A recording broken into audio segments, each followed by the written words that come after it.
want you to win. I want you to achieve. I want you to become great. I want you to make your dream reality. But I can't just want it for you. You're competing against millions. You must do what they won't. See the vision they don't yet see. Dream bigger than they ever have. You must chip away at your dream. I want you to win. I want you to achieve. I want you to become great. I want you to make your dream reality. But I can't just want it for you. You're competing against millions. You must do what they won't. See the vision they don't yet see. Dream bigger than they ever have. You must chip away at your dream. I want you to win. I want you to achieve. I want you to become great. I want you to make your dream reality. But I can't just want it for you. You're competing against millions. You must do what they won't. See the vision they don't yet see. Dream bigger than they ever have. You must chip away at your dream.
Every single person out here has a dream, but the reality is that they lose sight of it. We get busy, we get caught up in work, and our dream passes us by. I'm here to make sure that doesn't happen, inspiring people to take the small steps and realize that dream that's way up here is actually possible when you chunk it down and you move closer to it. So I come out here and I hold up my sign every day.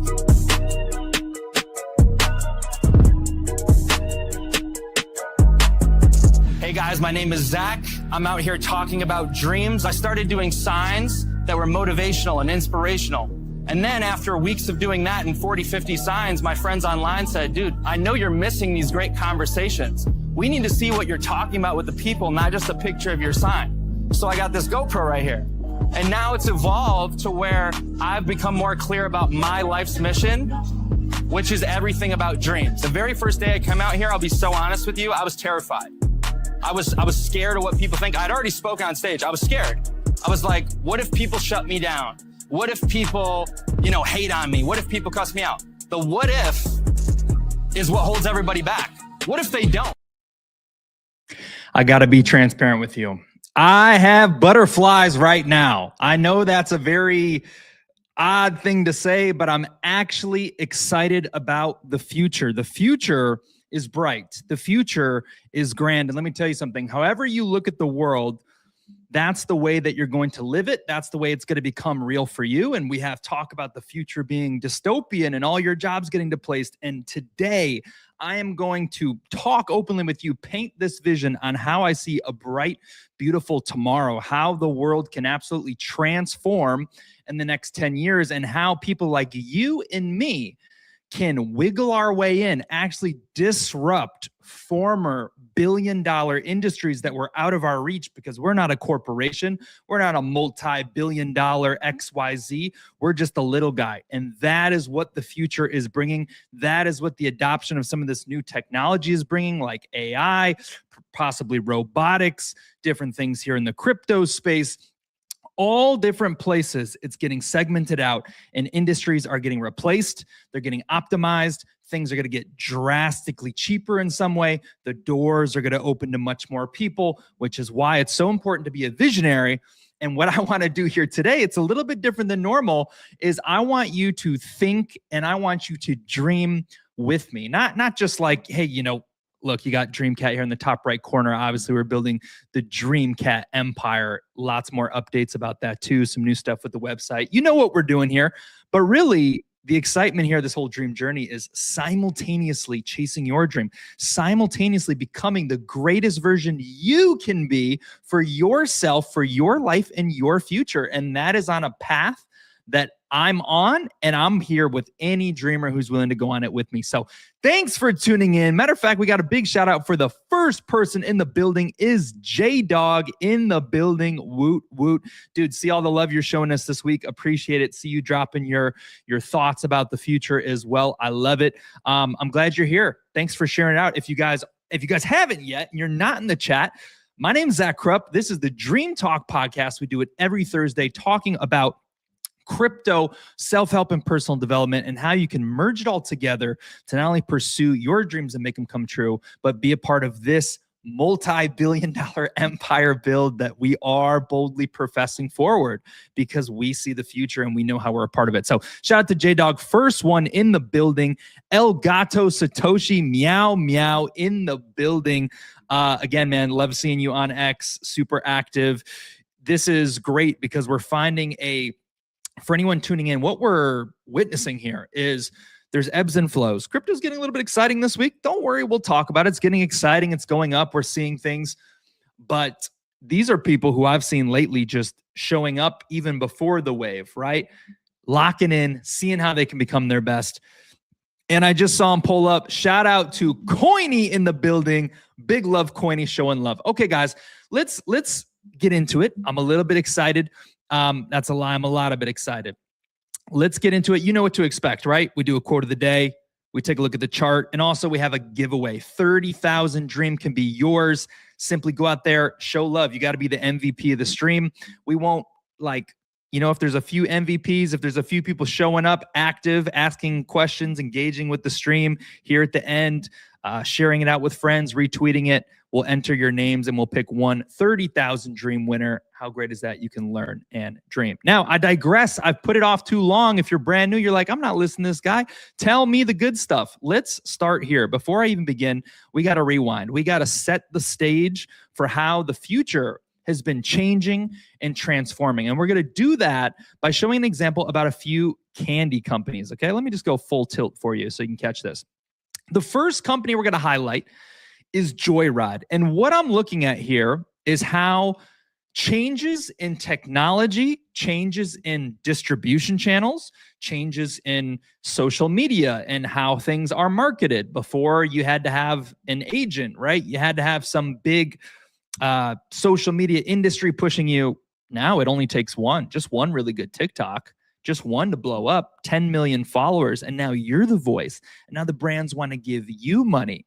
The future is democratizing opportunity and success. It always was in your hands. Granted, it was harder, but these tools are opening the doors. And the first, obvious example of that is candy companies. Now, of course, you know of Mr. Beast, right? Mr. Beast, but I mean, come on, he's been a YouTuber for a long time. Sure, he did chocolate and some other things, but come on, he was huge. So let's look at some smaller, quick come-up stories. And the first one is here, Joyride. Now, Joyride is interesting because I just found this candy organically. I was at Target. I saw it on the shelf. The packaging looked good, right? We'll show you that right here. This is what the packaging looks like. Have you ever seen this before? It's probably in major stores, at least in Target, maybe Publix, I think even. Joyride. So what's the deal here? Well, disruption in industries happen for a number of different reasons.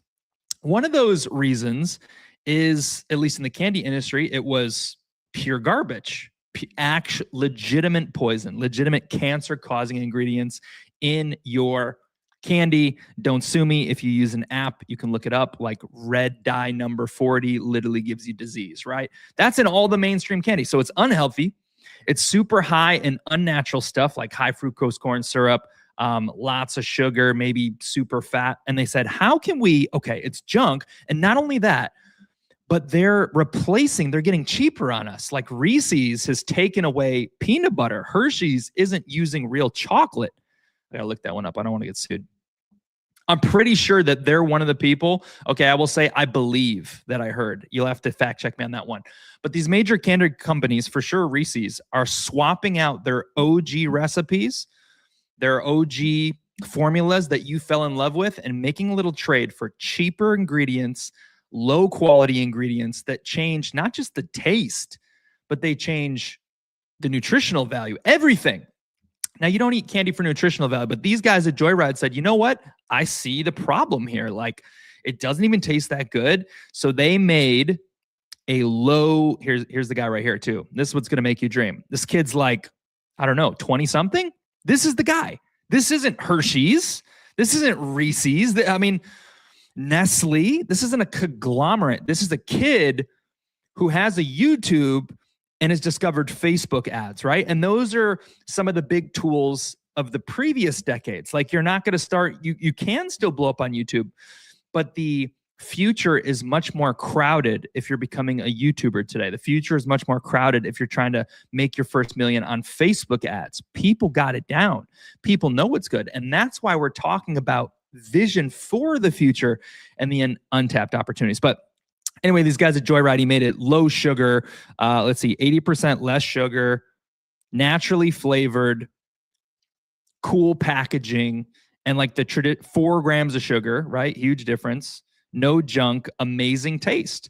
So, gosh, it's like, well, what about the FDA? Whatever, right? I guess people are just out here cracking the code, and that's kind of the power that you have, and you figure it out along the way. So what they said about this, Joyride is better for you, plant-based. People care about that stuff too, like the vegan people.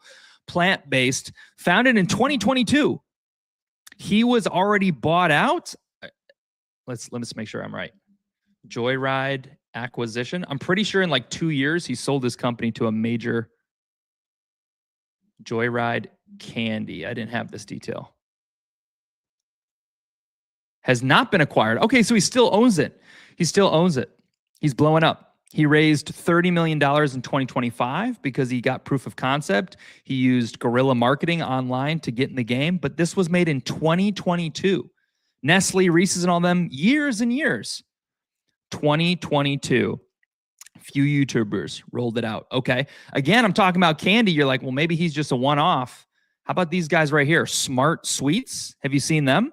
They just started popping up on the shelves recently. I don't remember them before. Same concept. Healthy for you, low sugar, nice packaging. Hey, don't buy from the super conglomerate. Buy from me, a nice pretty girl, right? I'll show you this. I didn't even know this girl before I started, but look at the youth movement. I mean, this could be you. You're listening to this. Doesn't matter if you're 30, 40, 50. You don't have to be a 70-year-old CEO who paid their dues over the years. There are opportunities to displace what is because of technology, because of the innovations that are coming out. Okay, so that's another girl. And what was her story? Her story was Smart Sweets was founded in 2016 by Tara Bosch to kick sugar. Recipe testing and planning began in 2015. So we're looking at about a decade. Notice we talk about that all the time. Dream in decades. We're building an empire for the next decade. We'll be here for at least a decade. Sometimes it happens quicker. She sold her company after 4 years for $360 million. And this is the game plan. Some people want to defeat the bad guys. Some people say, hey, you know what? You take that W. I'm going to make something new. Thanks for buying me out, competition, because you want to have the power. The big company comes in, they dilute it, and they make it worse and worse. But I just want to start there. Okay, that was just a little preview. Candy companies, a good example of how social media and being an individual can change the game. Right? Has changed the game. But now we're going to go more towards the future. We're talking about AI a little bit. Shout out to everyone pulling up. If you can, share it out. I see Amos in the building. Famous Amos, what's going on, man? I would love to hear in the chat from you guys if you have any hot takes about the future, right? And maybe we can even research here live and like talk through it together. Maybe you have an idea. Don't give us all the alpha, but how the future is going to be changed, how you could supplant yourself in the future with a goal that previously seemed out of reach. I'm going to share that with you guys too. So I'd love to hear what you guys think about the future. If you're bullish on it, bearish on it, you don't have to answer all the questions, but I'm trying to learn here too. I'm putting my thoughts out, and I want to learn what the dreamers of the world think about this as well. Maybe it's seen completely negative. Some people have that take. I used to have that take, like, oh man, it's negative, man. Like the AI is going to take over. Everything's sentient. Haven't you seen Terminator 2? We're cooked. Okay. So, all right. And I'll get back to these comments. I want to plant the seed. Let's keep moving here. Okay. Now, next up, I just have a few different slides, few different things here. I want to talk about AI for a second. Okay. And I found this interesting. Listen to this nugget. Quick overview here. Artificial intelligence, AI, because this, by the way, AI is the big disruptor here. AI is like every once in a few generations, some form of crazy technology comes along and reshapes everything. Television. Before that, the radio, social media, iPhone, like personal cell phones, personal computers. It seems like, man, these things, I guess they happen every 10, 20 years, or maybe we're just in a big boom, but now you have at your hands crypto and AI. And a lot of these other things like robotics could be one worth exploring. It's disrupting everything. So check this out. AI, artificial intelligence, is rapidly disrupting the movie industry, transforming it from a high-cost, labor-intensive business into a more efficient yet continuous digital landscape, often reducing costs by as much as 80%, enabling faster turnaround. It's led to significant job displacement. And check this out, production costs and speed. AI tools are reducing production budgets and timelines. A 30-second AI-generated national TV ad that may have taken 12 weeks in the past and $1 million can now be produced in 3 days for $2,000.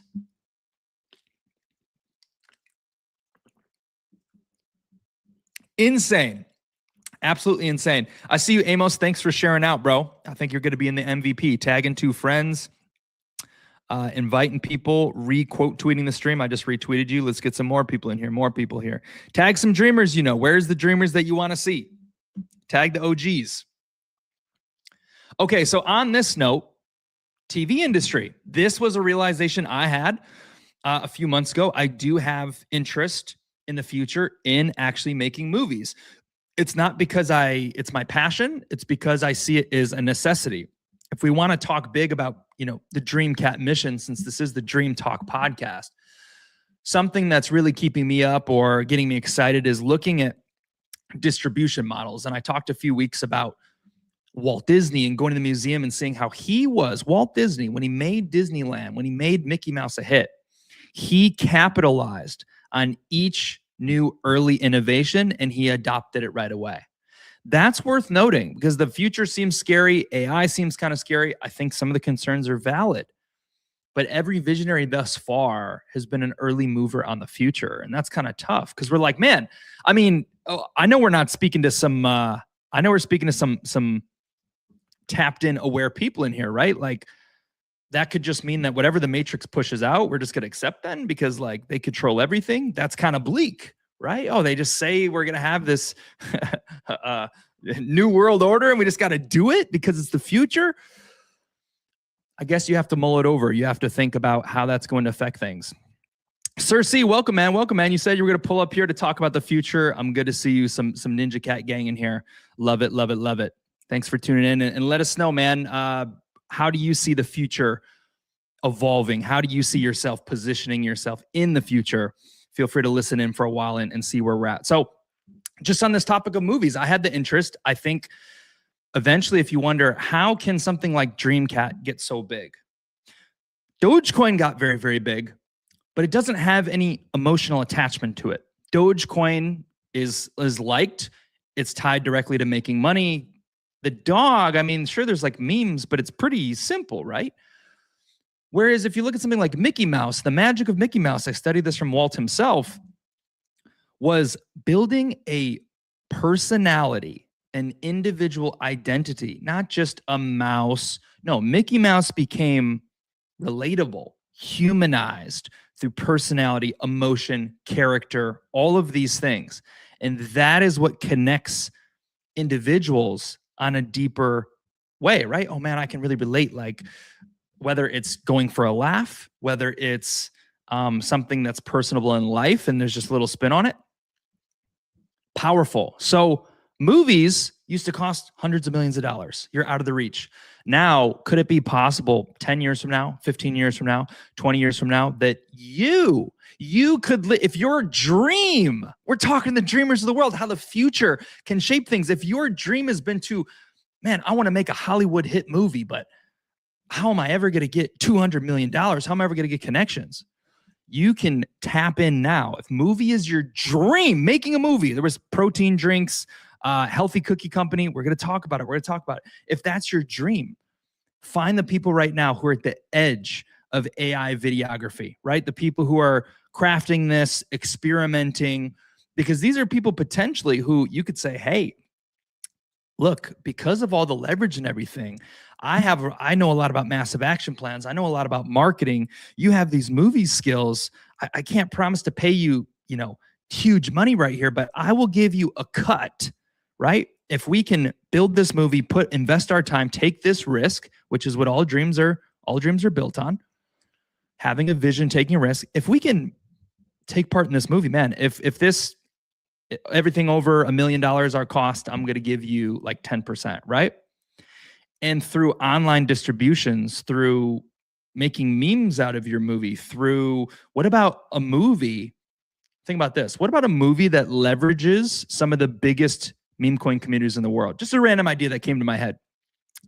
If Dogecoin has all this motion, if PopCat has all this motion, if Dreamcat has all this motion, if Bubba Gump in the building, Ninja Cat has all this motion, people are blowing Bubba Gump up, 2 phones in one hand. Dude, how are you doing it? It's amazing. Your shit's popping.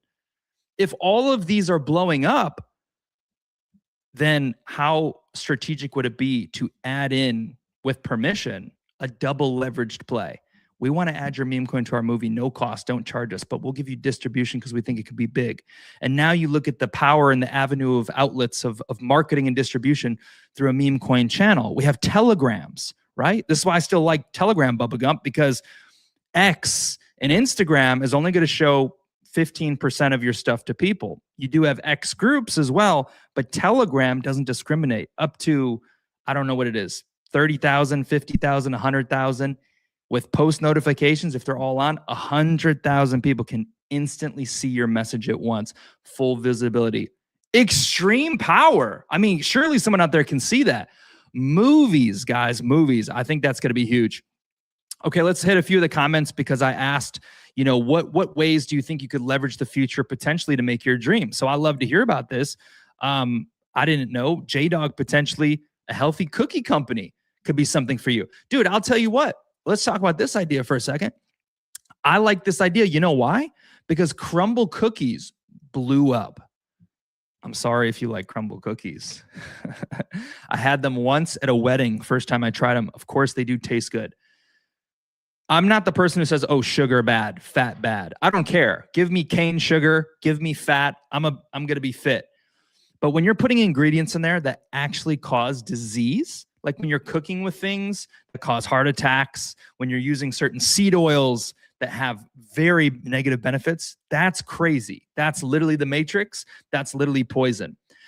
As a fellow cookie lover myself, JDog, maybe a potential investor, I have thoughts for how to branch off ice cream way down the line. These aren't my focus. My focus is the dream, but ice cream could be a branch off. Why? Because even though I love Haagen-Dazs and Ben & Jerry's, they got toxic ingredients in them. Something clean, something healthy, something delicious, and perhaps instead of profit maximizing like all the big companies do, they just raise the price. What if you were just like the Costco CEO and you kept giving the people the hot dogs, or you kept giving people the 99-cent Arizona iced teas, because you could still make 30% on millions of dollars and make a fair living for yourself. And the big thing, serve humanity. Actually, yeah, I want to enjoy a good cookie. And man, they're not charging me $12 a cookie. It's literally $3. Everyone's a winner, and this tastes delicious. There will be many ways now, JDog, where you can, I'll even show you. Let's skip right to it.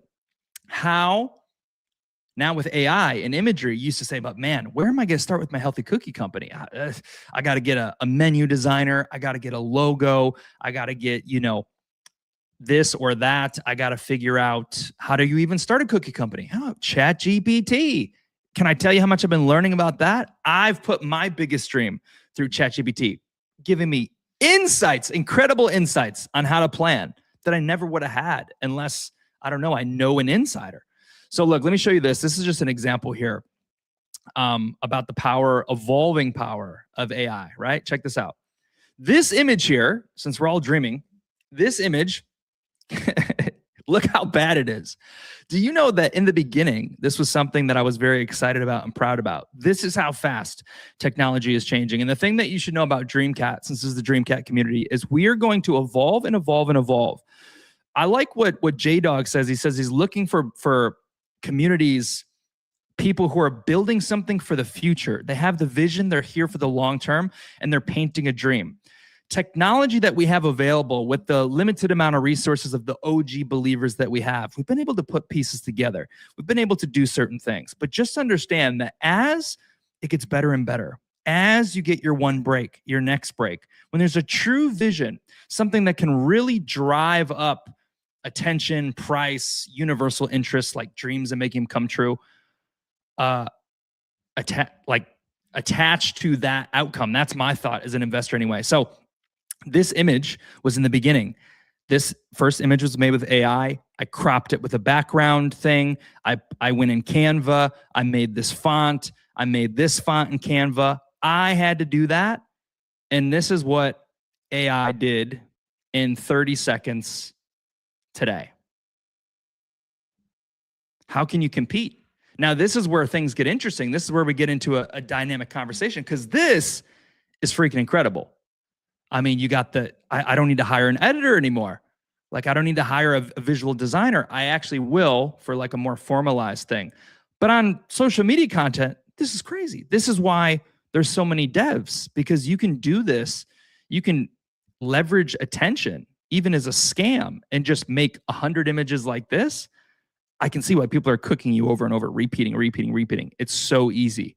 But imagine someone who does it and builds a library for 10 years of real content, real people with a big mission. This is beautiful. This was done by AI.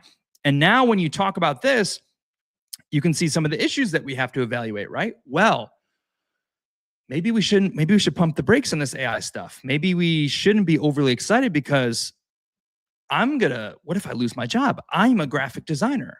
I am a website developer. What's this vibe coding stuff they're talking about? Vibe coding, right? Have you heard of that?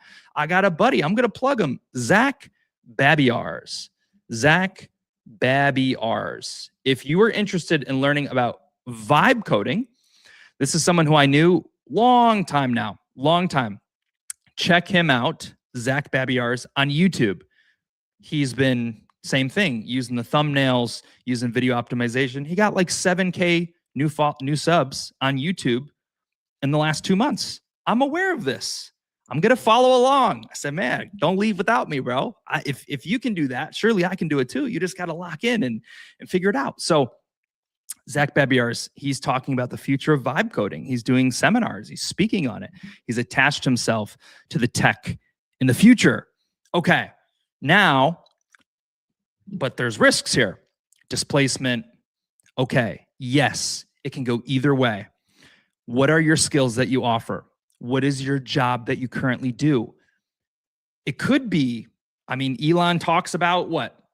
Being able to, what's he call it? Universal, not basic, but universal, like abundant income is what he calls it. Universal abundant income. He basically says like, yeah, because of robotics working all the jobs, we're not going to need money, and somehow magically everyone's going to be paid.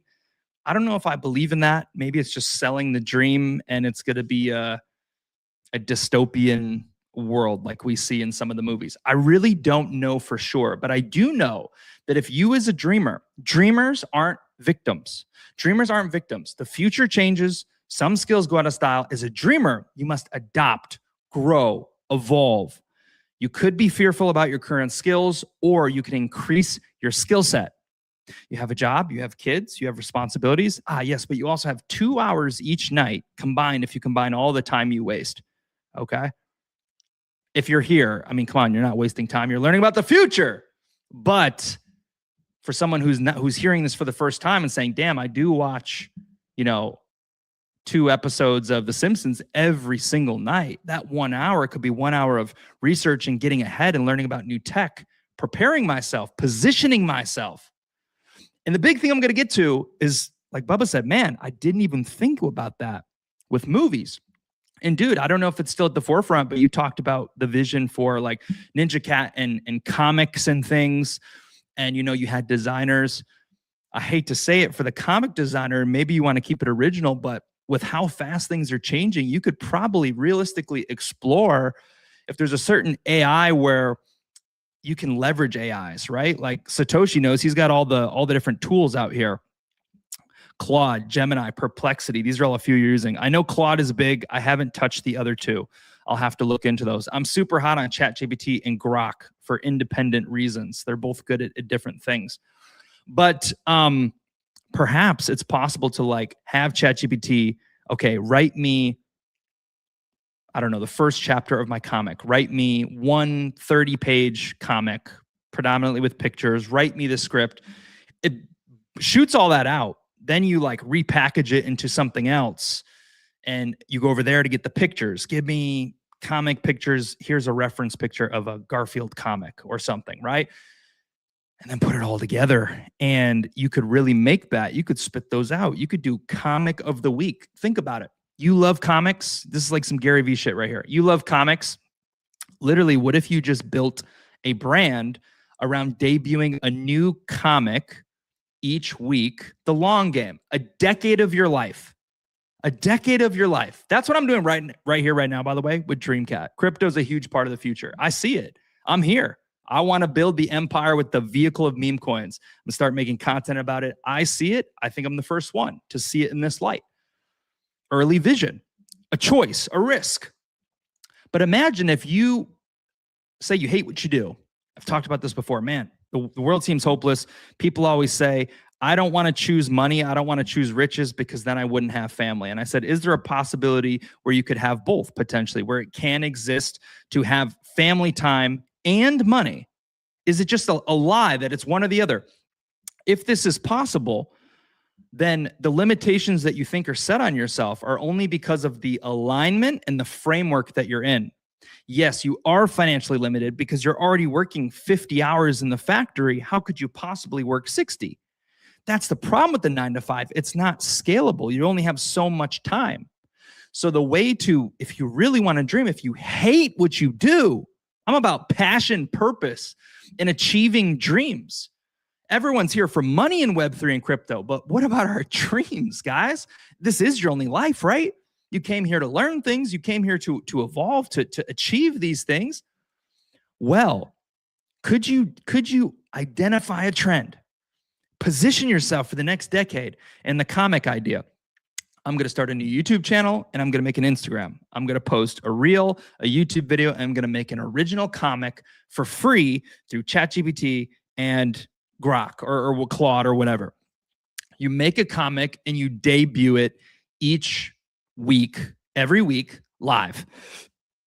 You go through it and certain comic lovers are like, hey man, they've been putting out the old, they don't tell the truths in the comics anymore. Comics aren't funny anymore. An opportunity for comedians.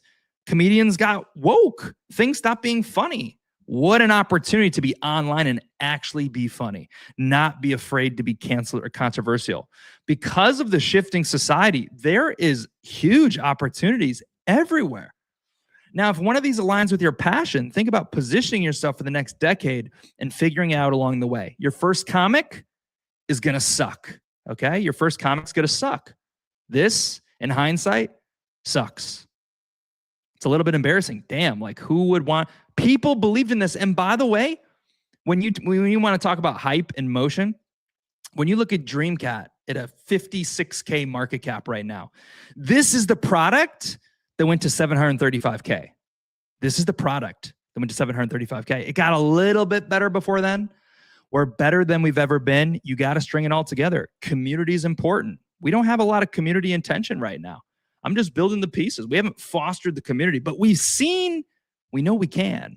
We've seen that chat go off nonstop. If you're Sir C, if you're El Gato Satoshi, if you're J-Dog, you've never seen the Telegram chat go burr, right? Boom, boom, boom, boom, boom, boom, boom, boom, boom, boom. You can't even read it. That's from how we can cultivate. We know what to do. We can do that again. You gotta string it all together, and it's hard to chase your dreams. All right, I digress. I'm getting too ranty. I got slides here to show. Let's see. I saw a few more comments I want to hit on. Let's not get left behind here. Okay, I gave J-Dog all the love about his cookie.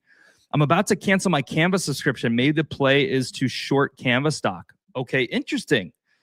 Tell me about this real quick, because yes, dude, actually, you know what? Shit, you might be right. I haven't stopped to think about it. I literally explained how this was built on Canva, but I said before, like, Canva is the best tool in the world. I pay a full subscription, $130 a year. And I've used it for background removers, edits, but now you're right. I can just plug my reference pictures in, create them in social, and then just have like Grok or ChatGPT create the image. Like actually I am shifting. Today's podcast cover art was the first time that I've made it with AI. Every other time I've made it with Canva. And look, it's significantly better. So maybe this is the proof in the pudding in real time. You want to have some uniformity, you could do that too, but each week things are arguably shifting. Hold on, I lost Twitter. Where am I? Here I am. That was made in 20 seconds. And look, you got AI, robotics, crypto, construction. We're going to talk about construction. Construction is a huge one. Huge opportunity for builders and dreamers. We're going to get to that. All right, I want to move on. I respect you guys being here, your time. I appreciate it. I really want you to learn something. The rest of this is still good. We're going to teach. We're going to paint the dream. Okay, we got... so El Gato Satoshi says he loves protein shakes. Do you have any interest in potentially making one? Is that a vision for you? That's another opportunity. There are a lot. Drinks, by the way, gummy candy, drinks. Those have actually been hit pretty hard. I think there's other opportunities that are still less capitalized on, but it seems like the cookie cutter thing to sell, probably because of like profits, right? Terminator and iRobot have something in common. I've seen them both. I'm well aware. Yeah, you guys want to know the script real quick? The doomsday script, regardless of what you want to believe? Let's talk about that for a second. This is just, I already know this is going to be a banger. If you haven't already, please share this out, tag a friend. We'd love to see you in the chat. Sir's already learning a lot. Sir C, I love it, dude. You're going to learn even more. We do have an MVP running, 30,000 dream giveaway. See you active, bro. See you active. Love it. Bubba Gump, love it, dude. We may have to enter a lot of dreamers here in the giveaway, but love the chat. Okay, now let's talk about the dystopianness for a moment here. Terminator and iRobot. Do you guys want to know the script? Because guess what? Some people, they're so caught up in the Kardashians, they don't even know what's ahead. So here we are talking positively, optimistically about the future. That's me. I'm an optimist. Whatever's going to happen is going to happen. I'm planning as if. But do you want to know the doomsday script that exists on what potentially could be coming here? Let's talk about it for a second. Let's entertain it. It's the idea of the apocalypse. It's an idea of sentient AI. It's an idea of Terminator and iRobot, battles of humans of the machines. All Hollywood movies, all this kind of stuff is predictive programming. The idea doesn't come from thin air. It comes from perhaps maybe this is what was written. Maybe this is what the wisest leaders who are in the government know and talk about. Maybe they use technology that lets them see into the future, and that's what keeps coming up. But I want to tell you powerful things to give you confidence over the future. Number one, the future is not permanent. El Gato Satoshi, watch Terminator. What does Terminator 2 say? The future is the future, but the future is flexible. The future is moldable, meaning the consciousness of the majority is creating the future. If we all believe AI is the end of all, and it's the doomsday, and it's the mark of the beast, and all the negative potential, like potential possibilities that exist that some people have sown in as seeds. These seeds are sown seeds of consciousness in us. When people say, like, I'll be real with you, I've heard about the crypto thing, Mark of the Beast. I'm a very great conspiracy theorist. I've heard things about the Mark of the Beast. I've heard things about how there's actually 666 symbology. Could it be that by leaving these clues about what they want, it's them using the tools of brainwashing, the tools that we use on ourselves to make our dreams come true, to manifest? Could they be using these to plant seeds in our mind to make us believe in this outcome, therefore manifesting it and bringing it to about? If they say, hey, no matter what, the future is the future, you got to get this mark in your arm or you can't buy or sell anything. Well, if everyone woke up to this idea now and got aware of it and realized, I believe in a great future. I believe crypto can still be incredible. I believe that, crypto should be democratized, right? Like that's why we like Bitcoin, because no one actually owns it. It's free for all. Then you don't have to believe or subside to that future. You don't have to accept that future. Awareness is very powerful for you as a dreamer. You being here now, you're light years ahead of 90% already, because we are forward thinking. These conversations are literally where millionaires are made. I'm not even joking. I want you to dream. This is not hype. It's not even beyond the Dreamcat project, right? For you, conversations like this are literally the equivalent to when people were talking about social media marketing early, when people were talking about NFTs in the very early moment, or crypto when it first came out. We watched AI unfold right before us. We're talking about it. We're using it. We're leveraging the newest things in Web3. So that is the negative forecast, the doom of gloom. There's a great potential solar flash, something changed with the sun, shifting poles, and everyone on Earth, on the surface, a third or 2/3 of the population are wiped out completely. This is why you hear about bunkers. This is why you hear about people going underground. But I want to tell you something that is going to be controversial, but I love to give the alpha on alpha. Sometimes I do more on Dreamers Library, but I'm going to give it to you here right now. If this were to happen, if it were, let's just say you realize it was going to come, I want to tell you, you don't have to believe me. It's controversial. It goes against some common beliefs. But if shit was popping off, you'd want to know this. So I'm going to plant the seed with you right now. These elites have bunkers, right? You think they can go underground. You can be protected from this giant cataclysm if and when it does ever happen. Okay? Maybe it does, maybe it doesn't. Maybe we circumvent it, stop it because we become aware. If it does, being underground is not going to protect you forever. You don't have to put your trust in the government, hoping that you get some helicopter to come. Oh man, if I know someone, my dad works up in Palantir and he's going to get me to a bunker with Elon because I have the plug. You don't even need that. You don't even need that. All you would need, if it were to happen, to survive, and you wouldn't even need to be underground or anything, is you would need to learn how to shift your consciousness. Maybe you've never even heard about that. Maybe you've never even thought about that. In fact, raising your vibration, shifting your frequency, I have read, would be a way to not absorb but not be completely affected, because everything's energy. We live in a holographic universe where like holograms ourselves, thoughts, energy, all these things. This is why I hit the books. It's stuff like this. Don't think about that. If and when, if it was coming up, I would focus on raising my frequency and vibration. Once you would get to that position, you would know what to do. But if that's totally new to you, then you don't know. And if this goes against what you believe currently, then just leave it alone. You should do whatever aligns with you. I had certain beliefs. I went on a discovery of information and knowledge. I challenged certain beliefs. I investigated certain beliefs, and I used my own judgment coming from a pure heart and good intentions, right? And knowing what I was taught, knowing what I was growing up. It's something that I choose to believe in. I see it. So anyway, just so you know, now you're more prepared than ever.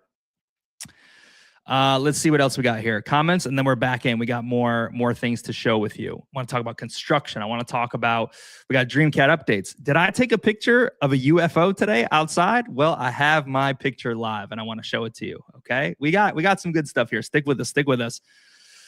Okay, Let's hit some more comments real quick. We got Bubba pulling up. We got Satoshi. Claude Code lets you use AI assistants that handle the work while you supervise everything. I did peep that. I wasn't ready to go there only because I'm a big dreamer and I have a lot of ideas places, and you have to give them access to basically everything. So that is a concern, I guess, if you're doing certain things and, I don't know, it disrupts you or steals your idea, or I'm just not ready for that yet. But I'm edging myself in the future. Suki verse 55 in the building. Second week in a row. Dang, bro. You would love what we're talking about. We literally just, I don't know how long you've been listening. We just talked about, gosh, raising your frequency, the apocalypse, the end of the world, sentient AI takeover. We're talking about how AI tech innovation of the future can literally shape, transform your life. It's a good one. It's a good one. And then we'll get to Cersei, and then I'm going to get back into it here. Love the comments, guys. It really adds to the conversation. It really builds on what we're talking about. So Cersei, you said, I guess 666 is like making a deal with the devil. What do you think? Yeah, so there is a lot of evolutions to this. It sounds like this was an earlier exposure to you, because I can kind of see myself in this question, right?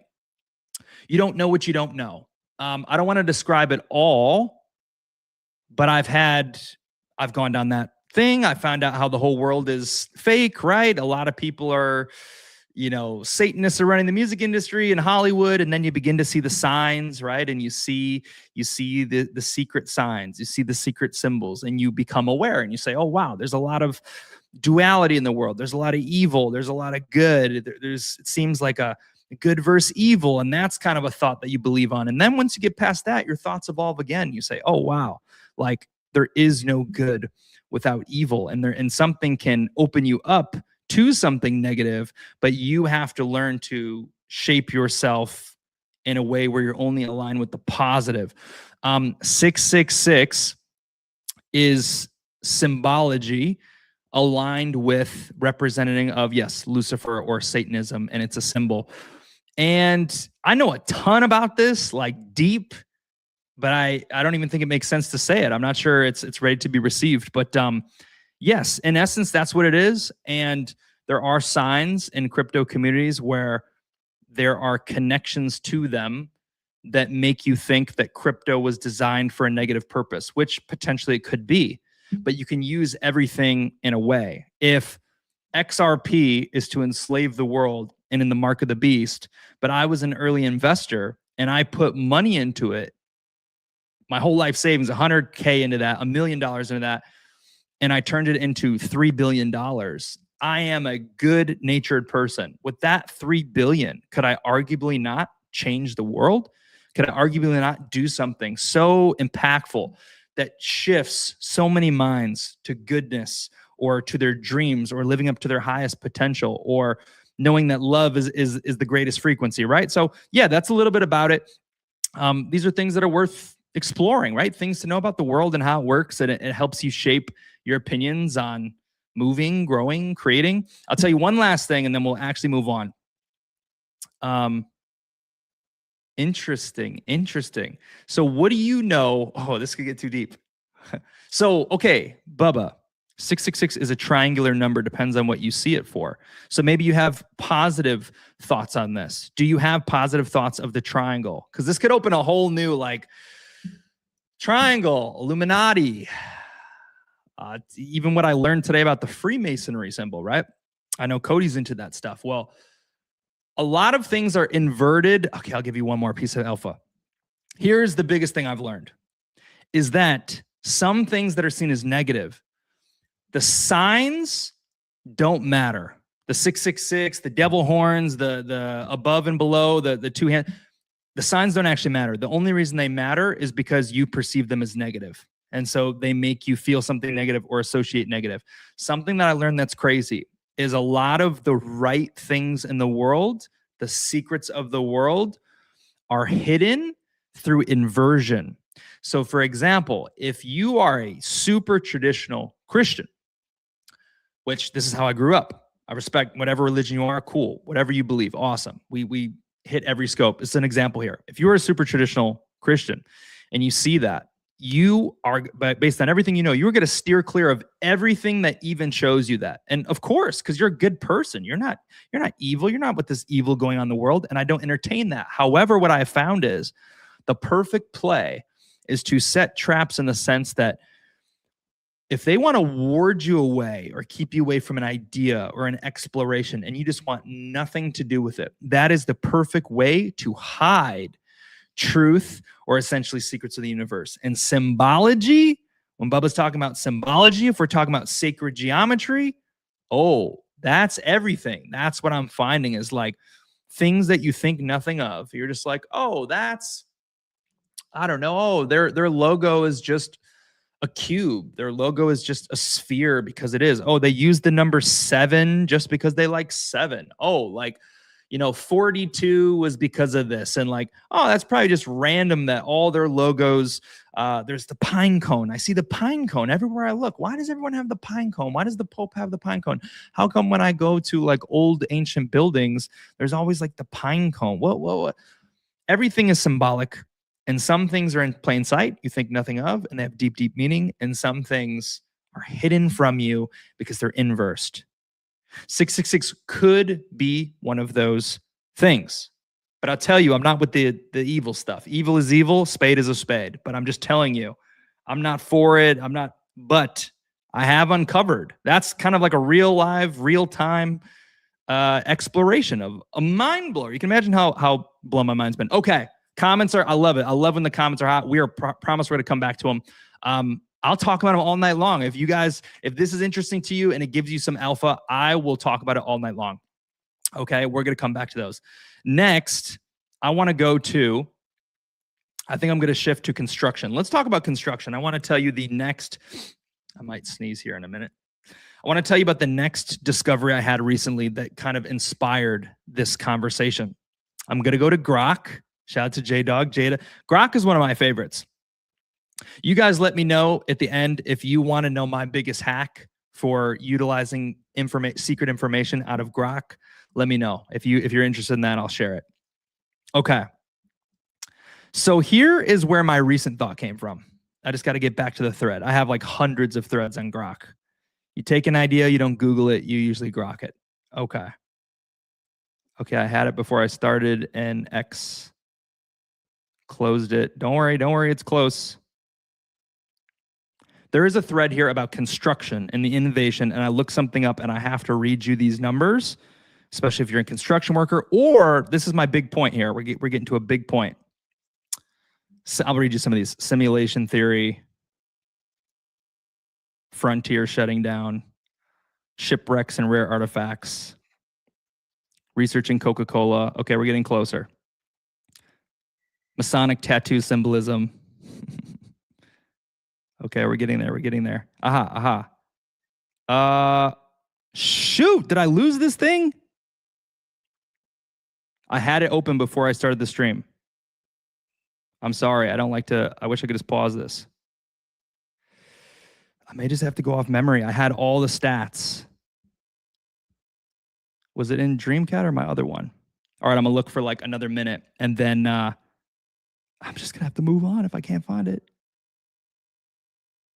Esoteric. Oh man, it was just a couple days ago. Raylan in the building. Raylan, what'd you think of that PFP, man? Tell me the truth. I still try to keep it ninja-fied. I still try to show it. Let me tell you what you think about it. Was it too much? Did it disrupt your frog too much? I tried. I wanted to, you want to push the movement. You're an OG dreamer. I tried. I said, Raylan doesn't want to change his PFP, but let me just make this crazy design here and see if he likes it. All right, shit, guys. I'm just going to have to go off the top, but it's in my memory. I wanted to read you the statistics. The statistics were crazy. I had it pulled up before. Okay, here's what happened to me. I was at Disney World. They had a new ride that they opened up. It's been closed for a while. I was at Disneyland last week. I'm on a winning streak. Godspeed. And I was there, and they were building new lands. And I was looking in the new lands that they were building, and they were building like a Cars land and a Villains land. And I looked this up, and it said, oh yeah, Villains land will be done by 2030. It's like, 2030. We're in 2026. 4 years to make an addition. Bubba and I mentioned that this last week. I shared that Walt Disney took 15 years to ponder his dream of making Disneyland. I was just there. I was studying it. And he built it in 1 year. And I'm like, okay, let's just see what happened. I want to know what happened in the world. Like, tell me why. Is there a labor shortage? Are things just 10 times more expensive? Why did Walt Disney build Walt Disneyland in 1 year, an entire theme park, whole Universal, the new Universal, not Islands of Adventure, not Universal Studios, the newest Universal park in Orlando was built in 3 years. And you're telling me Villains Land is going to take 4 years? I looked this up and I found a number of things. They said, oh, there's new variations. Disney has their own approach that they want to take. It could be a little bit faster. There's systems. Certain things have to be built on site. And I was like, that's insane. If I was Walt Disney myself, what a waste of time that would be. I don't want to wait. I'm only going to live till let's just be bullish and talk about the future and say we're going to live to 150 because disease is going to be eradicated. I could talk about that. I love this future topic. I literally love this topic. I might just talk for hours. I know a lot about the future. I love to talk about the future. Okay. If I'm Disney, I'm like, what the heck? I don't have 4 years to blow. So I said, okay, tell me why. They told me all the reasons why. They basically said, like, too bad, so sad. You could maybe shave a little bit of time off that, but here's the problems. And I said, okay, I hate how this is. This seems terrible. This seems inefficient. Like, man, the builders of the future, surely this is probably going to all get revolutionized because this is just inefficient. And I said, tell me, Grok, in the next 10 years, what technologies, futures, whether it's AI, whatever, are set to disrupt the construction industry and potentially make these things faster, cheaper, better, longer lasting, et cetera, et cetera. And what I wanted to read you is the statistics. I'm going to have to tell them off the top of my head. That search was so profound, and it's why I was inspired to do this episode, because it showed me that, holy crap, they literally said at one point that you could cut, I think this Villains Land, I don't know, it was going to be like $300 million. They said with one specific tool, with one specific way of manufacturing the pieces through robotics or through a machine somewhere else, you could cut the cost by up to 80%. 80%. Think about all the industries that are out of reach for you right now because of costs. This is what I wanted to get at and that's not the only one, but everything's going to open up. The little guy has power. The small business owner has power. The person who makes $1 million or $5 million in crypto, or maybe it's only $100K, can bootstrap their way up. And now you can play in big boy land. And you could say, man, and I'll follow my thoughts with me. Follow where my thoughts went as a future adopting person, as a visionary. Here's where my thoughts went. I researched more huge things. They said, we could cut down time by up to 40 to 60%. This specific tool here in AI is already getting embodied, and you could hire, 10% of the people. Well, now I shifted my mindset away from being, I'm the construction worker, I'm the person, I don't want to lose my job. I shifted away from that, and I started thinking as a dreamer. And I said, well, gosh, dang. If I was a CEO and I was trying to build, a skyscraper in New York City, and it normally costs hundreds of millions of dollars, if I could, I would like to hire. This is where it gets iffy, right? Am I now, as an inventor, as a dreamer, does this make me a globalist to say, oh yeah, let's just cut jobs? No, I think that if the future is going to happen, we can't stop it. And so you can, unless it's doom and gloom, right? To a degree, certain things you adopt. You're not avoiding social media. You're not avoiding a cell phone so far until future adopts again. But is it negative to say, oh yeah, if I would, I could cut these jobs, cut costs? Because you want human beings to win. I don't want to. I'm here for the humans. I'm here for the people, right? The dreamers of the world. But in the same token, I think the best play is you identifying this and seeing how you can position yourself and capitalize as a creator. You're trying to make that cookie company. Man, before you used to have to have your marketing team and this and this. And what if you could pay one person who leverages all these tools and they're a Swiss Army knife? Now that one person, well, they've made themselves far more valuable. That's what you should look at. You as a creator, as a business owner, as an entrepreneur, and you don't have to be these things. You could be a consumer, you could be an investor today, but we're showing you what the smart way to think on how to stay ahead of the future, right? Maybe you're thinking, man, college degree and job. But another way to think would be, how can I garner skills and develop skills that will keep me relevant and be able to earn and grow in the future? So many people are going to be far behind that even if you're late to this, even if you're listening to this a year from now, 2 years from now, 5, still going to be a huge opportunity. People are still making podcasts, right? You're listening to one. Joe Rogan was doing that stuff like 15 years ago. Okay. So we're ahead, but that is what I saw. And I said, wow, this is going to change the game. This can bring costs down. And if you used to think, man, it used to cost me $100 million to build a building, but you still get $100 million and you can build the building for 30. Now you can build 3 buildings. Now the potential and the possibilities got even bigger. Oh, we can dream bigger now. Everything, costs got down, production got down. Now we can go beyond certain things. And then here's where my thoughts went next. Wait a minute. You're telling me you're going to cut costs by 80% in the construction industry? Is there any way to invest in this? Grok, tell me the top, first of all, I asked, are there any crypto like projects? Crypto guys, crypto, you think it's a speculative thing. I see some crypto Web3 companies, even potentially meme coins of the future, building foundations that can relate to, like, it's kind of like a stock in a way, right? You got to go through regulation, all that. But XRP, I mean, they're not just they're trying to revolutionize the payment system of banking. That's very real.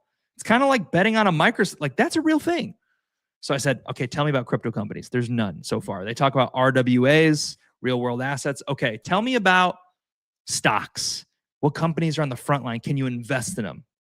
Most of them are private funding, blah, blah, blah. But this is where my mind was going. Wow, if the future is going to displace, if the Amazons of tomorrow are being built now through AI and things, well, it's a pretty good time to be an investor. It's a pretty good time to grind a little bit of extra. And what's great about crypto, where we're here in this arena, is anyone can make it.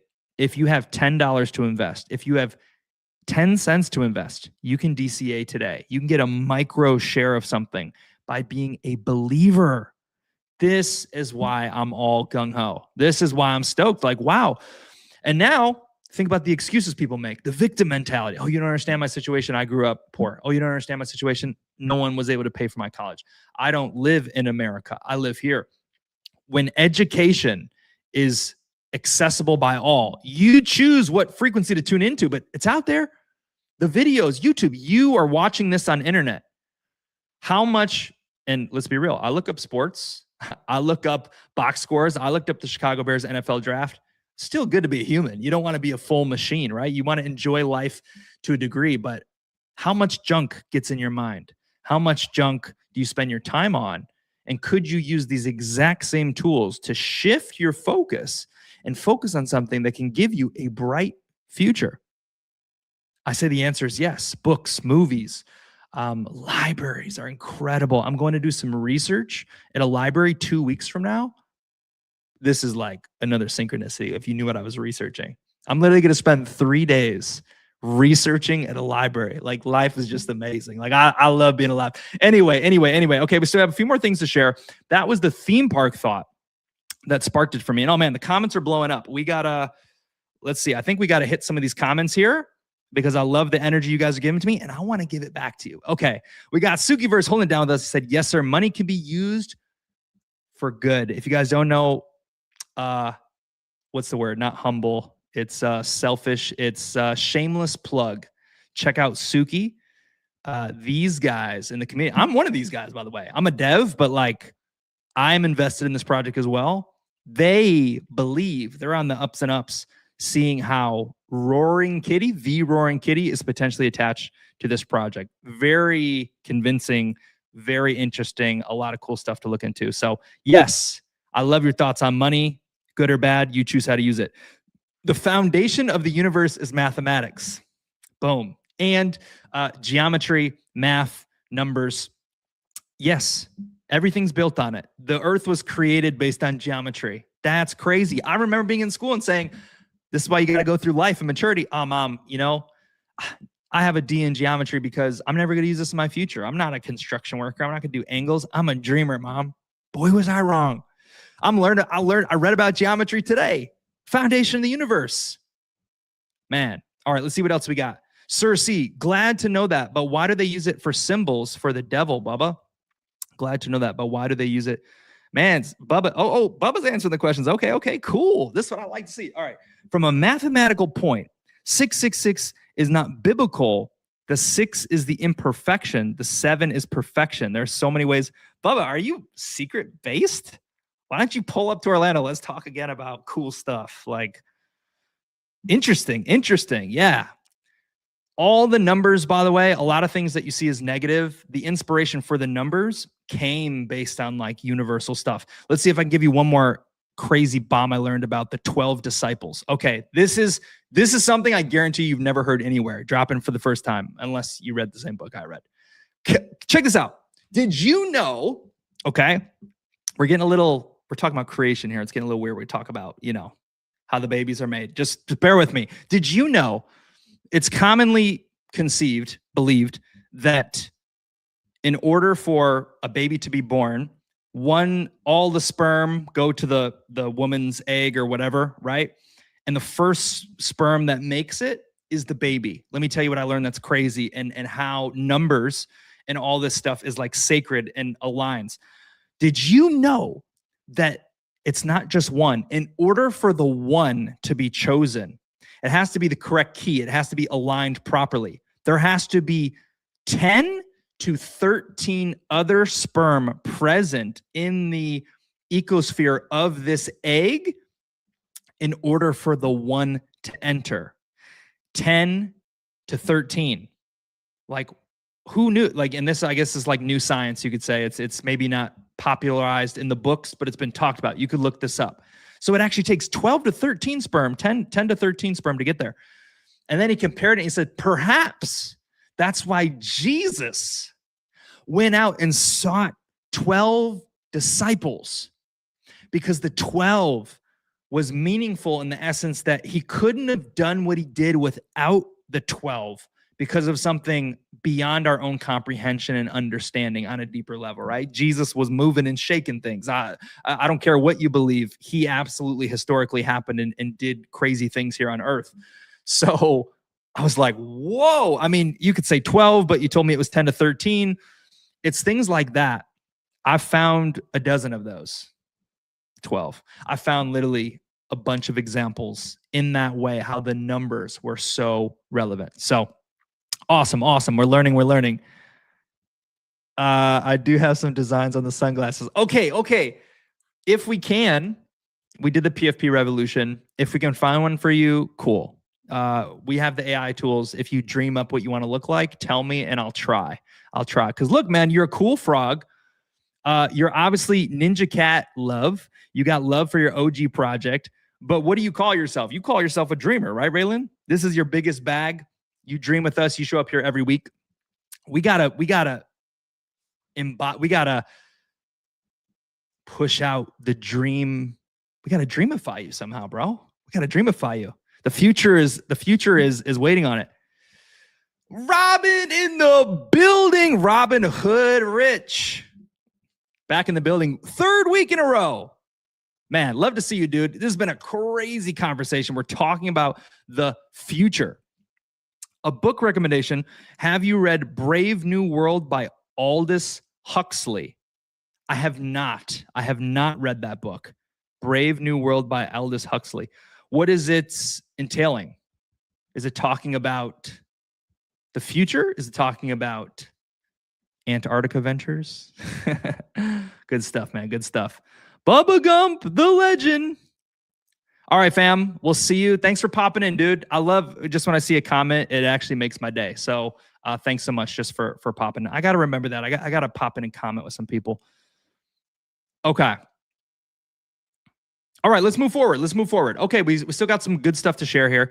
All right, quick, one more example. I want to show you one more time the evolution of AI and just the capabilities. I made the first picture with AI. Wow, I couldn't have drawn that myself. I made the rest in Canva. This used to be good. This used to be amazing. Let me show you what got made yesterday, last night, in 30 seconds. Yeah, that. The marble. You got the crown on top. You got the gold underlayer. The colors are hyped. The clarity is more clear. This is the new Twitter background. How are you going to beat that? It's got to be tough out here as an illustrator. There's still needs if you want to file trademarks and do animation, but the world is changing. That was so crazy to me. Okay, let me see what else I have here planned for you. Okay, I think that's the gist. I think we've made it through the bulk of things. Now we got some dream updates. We look at the chart, and we can still talk more about the future. There's many different ways to go. I want to show you a real picture right now that I took 2-3 hours ago. Mr. Scene, bro. You realize if you didn't say hello in the beginning, I could never talk about you and shout you out because I didn't know you were here?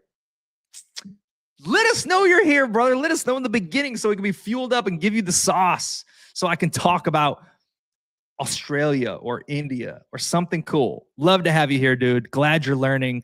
You are a sponge for information, and I am most connected with the people hungry to learn. You are my people. Those of you who are hungry to learn, you are my people. Okay, let me show you the UFO I saw. I actually don't know if it's a UFO. I just noticed it seconds before, and now we're just going to talk about it. Why? Because guess what? Hey, this is a relevant talking point. Because aliens, did you guys hear that Trump's organization said they're going to announce like aliens this month or next month? If you didn't know they're real, you're super behind. There's like a million things to know. Yeah. Ultra-dimensional beings, intra-dimensional beings, extraterrestrial beings. I don't know how much alien lore you want. You let me know in the comments. I might tease you a little. I might give you a little something. I know a thing or two about the aliens. Let me tell you. Okay, now I want to zoom in on this picture. This is, do I got this full screen? I do. Okay, check it out. This is a picture of the sun. I love the sun. Beautiful weather in Florida. I took this like 2 hours ago and I said, man, I don't want to do Dream Talk because it's 90 degrees outside. What is this? What is that? Is this just the light? I mean, you do see this. Look, you could even see geometry in the world, right? Look, there's a sphere here. You can't see my cursor, but if you look, oh, you can't see me pointing. Dang. Well, if you follow the white beam of light that goes off to the left from the sunshine, right? Actually, no. If you look at the center here of the core of the sunshine, you see a perfect circle surrounding the sunshine, right? Kind of probably how the light's hitting things. And then if you follow this white beam to the left that splits off and you get about, I don't know, an inch away from the screen here, you can see going off to the right, there's like a curvature, more curvatures of circular spheres, right? There's spheres overlapping. Spheres and cubes are the core geometry of all things, okay? And triangles are relevant too, but cubes and spheres are actually more relevant. Triangles fit within them.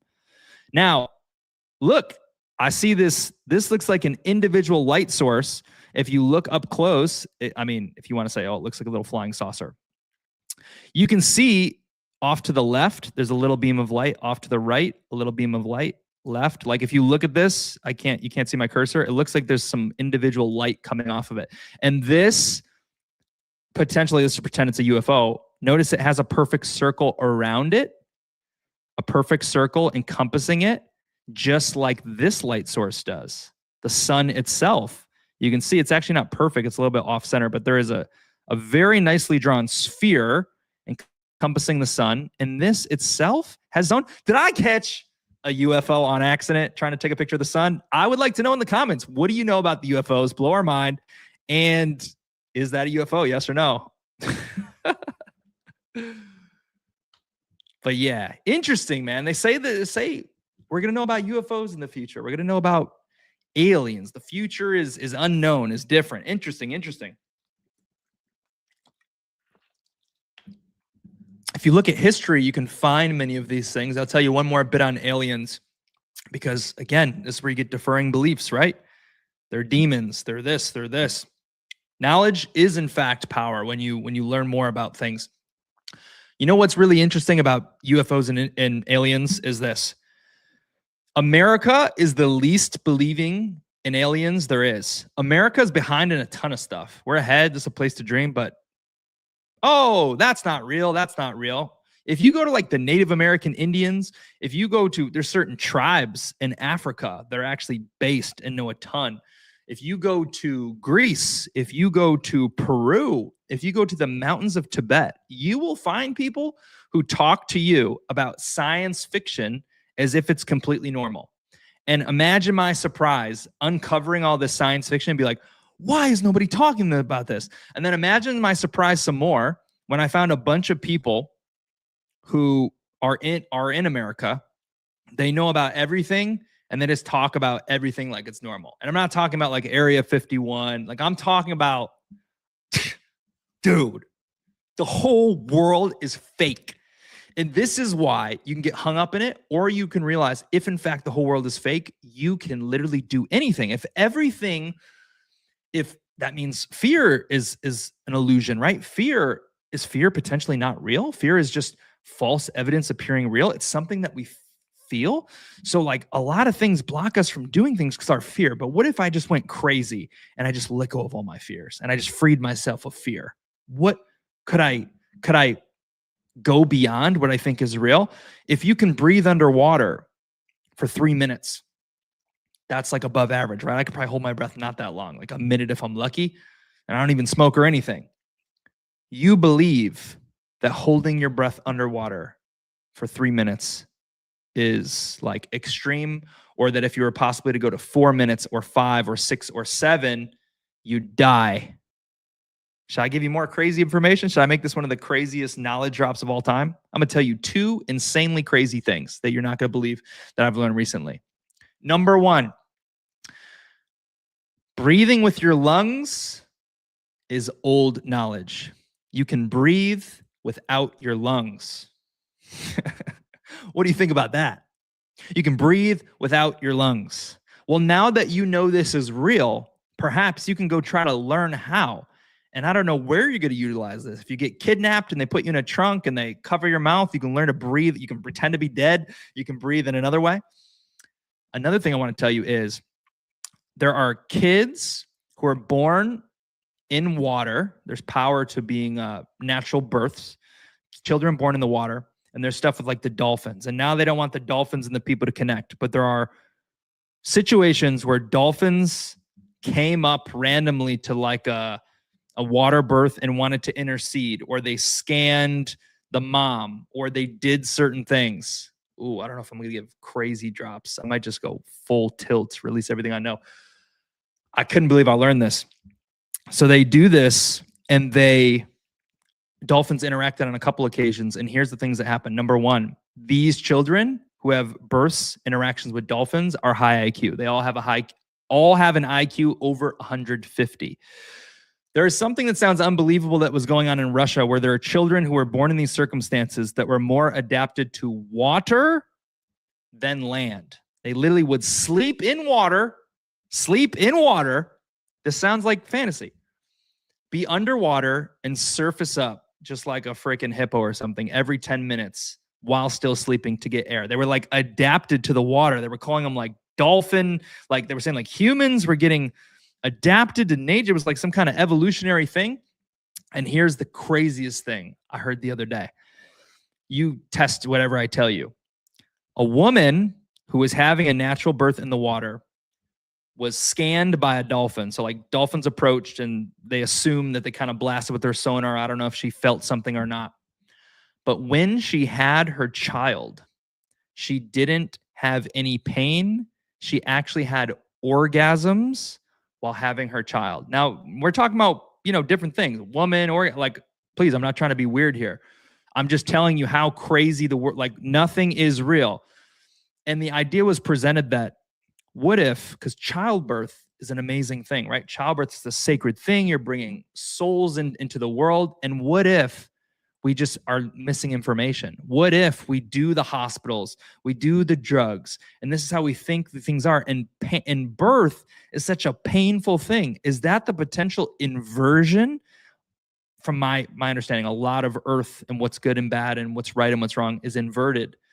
Could it be that perhaps we would, I don't know, have a lot more children? Perhaps childbirth would be more positive. Perhaps kids would be more positive if it was meant to be that childbirth was so sacred that a woman carrying this precious child in her body for 9 months and having this kid, it would be the most euphoric thing possible. Literally the hardest thing, literally feeling orgasmic.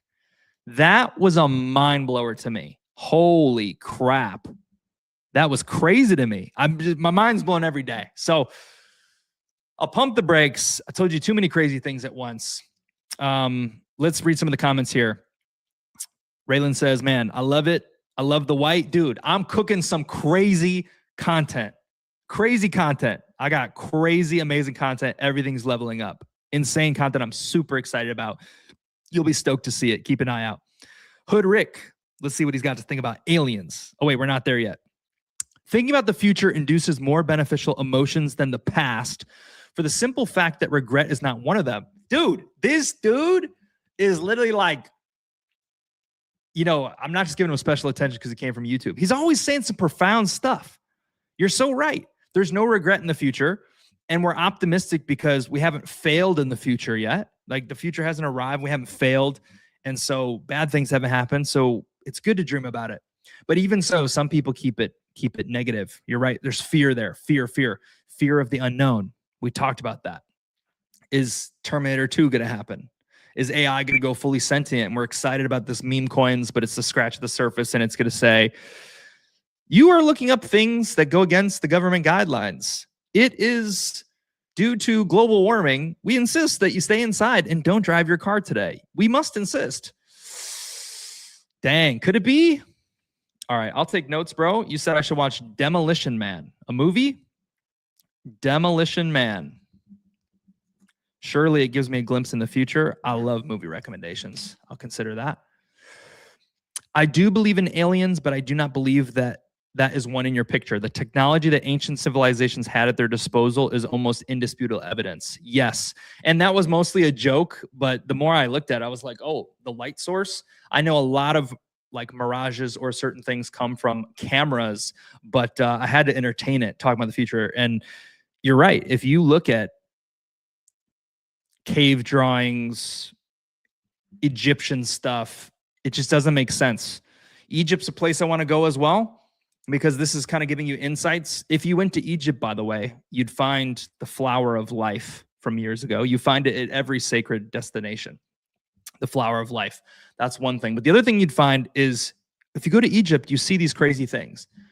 Like, oh, why is there like this 30-foot tall? Why are the statues so huge? Why is there a bird's head on that person's body? Oh, well, they had broad imaginations and they believed in this, this, and this. And is it possible that some of the things that you're seeing that are captured in time are actually real renditions? Because if you look at the current, something that got me, I didn't know this would be a combination of like awakening and the future, but they're going hand in hand. Something that got me was seeing a lot of ideas in movies. They show us about the future. Some things are true, some are lies. And like, I'm like, how did they imagine that? Whoa, like that's a crazy idea. That's a very cool fantasy idea. And then you learn about the movies, Disney movies, for example. Every single one is inspired by like a deep story and something in the real world. And that was like eye-opening to me. That was a shocker to me. Because when we're creating here and we're creating Dreamcat content, right?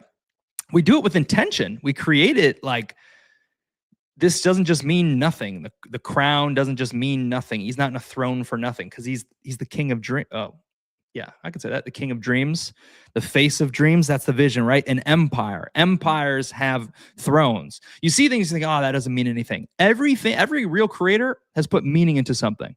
And you could argue with that about ancient civilizations as well, I tell you. Okay, let's see. When a woman gives birth underwater, is it less painful? I'm not a doctor. I'm not a doctor advisor. This is not doctor advisor advice. I read about it recently. It's not like a heavy topic I study. I think though, in most cases, what you hear if you Google it right now is that it's unsafe. There's lots of risks. You could slip and fall. There's germs in the water, but that it was like, or the baby could drown, but the baby is in water inside of the mom. So if anything, it could be a smoother transition, water to water. Their lungs are all good until they like come out or whatever. And yeah, I think the people who were doing them intentionally, the underwater births, had smooth, like very little complications or anything, but don't quote me on it. Okay. We're chugging along, dropping some more alpha. It's an I. Interesting. 5 seconds. Wait, hold on. I'm behind. 5 seconds plus you get 20 versions to choose from. Oh, AI. It's an eye. He saw an eye. The circle appears to be bigger than the one around the sun. Interesting. I know you're kind of into this stuff too, J-Dog. This is why I'm glad I'm connecting with like minds here. Okay. Let's see what else we got here for you guys. We may talk some more about the future. I'd have to remember what the exact idea was, but it'll come back to me. Let's take note real quick. Let's do a quick peek here at the dream chart. I got the dream quote of the day for you. And then we may circle back to see who our 30,000 dream winner is, our MVP. Look at the comments on X. Oh, I got to give you updates. Okay. If you got here late, we're going to give a few Dreamcat updates. Yeah, we got stuff to share. So this is the chart. What is the current price? Well, let me tell you something. Here's where we're going to go on a small rant. Current Dreamcat market cap, $56,000. $56,000. If you know the scope of things, it's nothing. I can tell you exactly why it is this way. Because at this time, I'm the main driver for price action, meaning Dreamcat's not something people know. It's not the Fine meme. It's not PopCat. It's not universally known. It's not a community takeover. Majorities are community takeovers. So in order to get it off the ground, it comes to me. That means I'm the person who brings people together, just like I am here in the comments, right? I want Satoshi. Satoshi, do you know Robin from YouTube? Man, you guys got to connect. You're both base level thinkers. You guys know Raylan, OG Raylan, who's been with us for about a year and a half. Mr. Scene, who's been with us for about a year and a half. These are OGs here from the beginning. Do you know these guys? Did you meet these guys?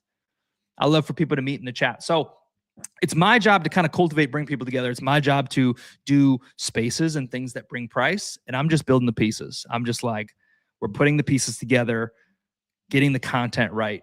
And then we put it all together and we start slowly stacking again. So if you're here, you get that little shill, you get that belief-based projection. And hey, what's it hurt to get yourself a million dream? Another thing. Okay, now we're going to talk a little bit. We're going to talk a little bit about Dreamcat because change some things, looking at some things. People ask me questions. I don't pay attention. Last night, I was paying all types of attention. Few things to share with you guys. Could be bullish, could be bearish. You think of it how you think of it. Okay. Raylan, this is for you a little bit. I was looking at wallets. I did look at things. I was assessing things. Let me show you guys a few things. Number one was, let's make this bigger. Things to show you guys. Number one, currently on the market, there is 68 million dream tokens available. We talk about the power of being a Dreamcat millionaire, right? I say it's the best place for people to position themselves. A million dreams, a magic number. If you get a million dream, you get access to our Dreamers library. We've recorded hours and hours on books tailored to crypto, the future. I have courses, how I've built my belief system, my whole thing in there for free. You get access to all that with a million dream. You get a login. You can actually join us on our streams, on our book club with a million dream. There's 68 million available. Some people may sell it. Some may hold on. But being a Dreamcat millionaire the magic that I have a post coming out. The magic of all this is I paint a big vision. I grew up extremely poor, right? Single mom, we did the food drives, government subsidized, whatever, the WIC Pro, all the stuff you have. I know about that. I remember the thing that bothered me the most about wanting to be rich or getting a lot of money is that it's kept out of reach of most people. You want to invest, you got to be an accredited investor. You want to do this, you got to be part of this first, or you got to go through this formulated thing. But if you're growing up and you're just trying to make it in your life, you don't necessarily have access with these things. I take pride in the fact that what I'm selling here, I'm going to sell the dream as if it's real because this is what I believe. This is what I'm spending my time on. And I just believe it is as it is. And so I love to say at this moment in time for the history that the DreamCat opportunity has been on the wall, open for people, can serve the middle class people. If you're middle class, when we talked about excuses and using libraries and free information, someone who is low income could invest in Dream. They have that opportunity. It's already been 2 whole years. Someone who's middle class could do the same. I'm sure wealthy people would do the same. But I just thought where we are so low, everything we've shown, it's a rare opportunity. If you listen to what I say, you can see why it is the way it is. And if you buy into the vision, we don't have to hope, wish, or wonder. You are the power. With actions, we make things happen. Like if you put 100 people together, all pushing the mission and putting out the vision, things happen, guys. Okay. I'm not trying to heavy shield you here. I just got to give you thoughts. I want to show you something else. I looked at the holders of Dream, which I don't normally do. And I looked at this wallet. Raylan, you asked me about this wallet. This person has 7% of the Dream supply. You think you're good with 1 million Dream? This person has 43 million Dream. And the way they can do that is because we're giving you the opportunity. If you look at this chart, you can't even see it here. We've been down for like a year. So you basically have time to believe. Belief's your only ticket. This person owns $4,000 worth of Dream, a huge supply. They could be a Deca Dreamer, but let me tell you, let's look under the hood. I want you to see this and let's debate what you think of it. And this is for Raylan, okay? All right. This is not me, full transparency. This is someone who's buying Dream. It could be Peter. It could be someone we don't know. Not everyone tells us what they're doing. There's 466 Dream holders. Shoot, Canwar watches 3/4 of the stream. You don't even know he's watching. There could be someone who watches us every single week who we've never talked to. But this person started buying. They made this 7% over the course of 3 months. They started buying. $17 is 168,000 Dream. Okay. All of these are buys. Look at all these buys. When you talk about belief, you can take this 2 ways. They bought 5 days ago, 12 days ago, 14 days ago, 21 days ago, $5, $16, $23, $79, $122, $77, $82, and they haven't sold. Now, what I want to say about this is it's twofold, threefold. Number one, I talk about belief. You could argue this person is a believer. They understand the vision, and you could say, man, but that's scary to me. Someone owns 7% of the supply. What if they dump it all? On the flip side, we can say, if they're willing to buy that much Dream, $4,000 isn't a lot to everyone, but they're willing to buy in this way. What if they see the vision all the way? What if they are one of the biggest believers because they're buying right now? They either want to screw us over later, or they're here for the billions. They know the mission. They say, yeah, I can literally, potentially, I believe in this vision. What a low risk reward for me. So think of it either way. You could have fear about this person, that it's risk. Someone could dump on us, but you can see this person's been buying. It takes time to even log in and buy. This is like 30 buys. They haven't sold with this wallet. They buy. And things to say for you is in order to become great, someone like this can't hold you back, okay? I'm not a scammer, but if you make massive momentum, you eventually become undeniable. And that is our mission, and you should keep that in mind as a DreamCat investor if you have fears about that of someone could always sell. But if we have the drivers to generate belief and energy, no factor. Okay, sorry, I don't want to be boring here, just doing some updates. Let me show you a few things on the website. I was messing with this last night. Housekeeping. I didn't know we had to do housekeeping, but we do. Okay, I'm extremely excited. I'm extremely bullish. I believe completely in the dream. A few changes that I was messing with recently were SEO. So I figured out how to put my name in here. When I Google my name, when I Google DreamCat's name, how to make things pop up. This is something that your normal meme coin is not paying any attention to. These are signs that we're building, not for some bull run, not for a runoff. We're building for the future. We're building for recognition. We're building for digital landscape. And yeah, if you can get behind the vision, you can see what's there. So few changes. What were the changes? I updated the roadmap.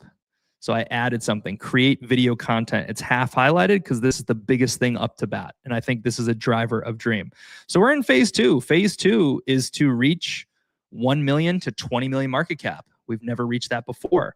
We've done all of these things. We've done half of these things. If those excite you and you see our proof of concept, why don't you go read what's in phase 4 and phase 3 in the roadmap? Okay. I updated this, have the correct art now. Another thing that helps with SEO. It has my name there. Okay. And then look at this.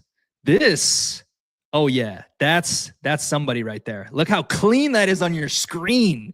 You're telling me this isn't, you're telling me that this doesn't pass the vibe test? This doesn't pass the vibe test? I'm obviously the creator. Obviously I'm going to be biased, but I can see it.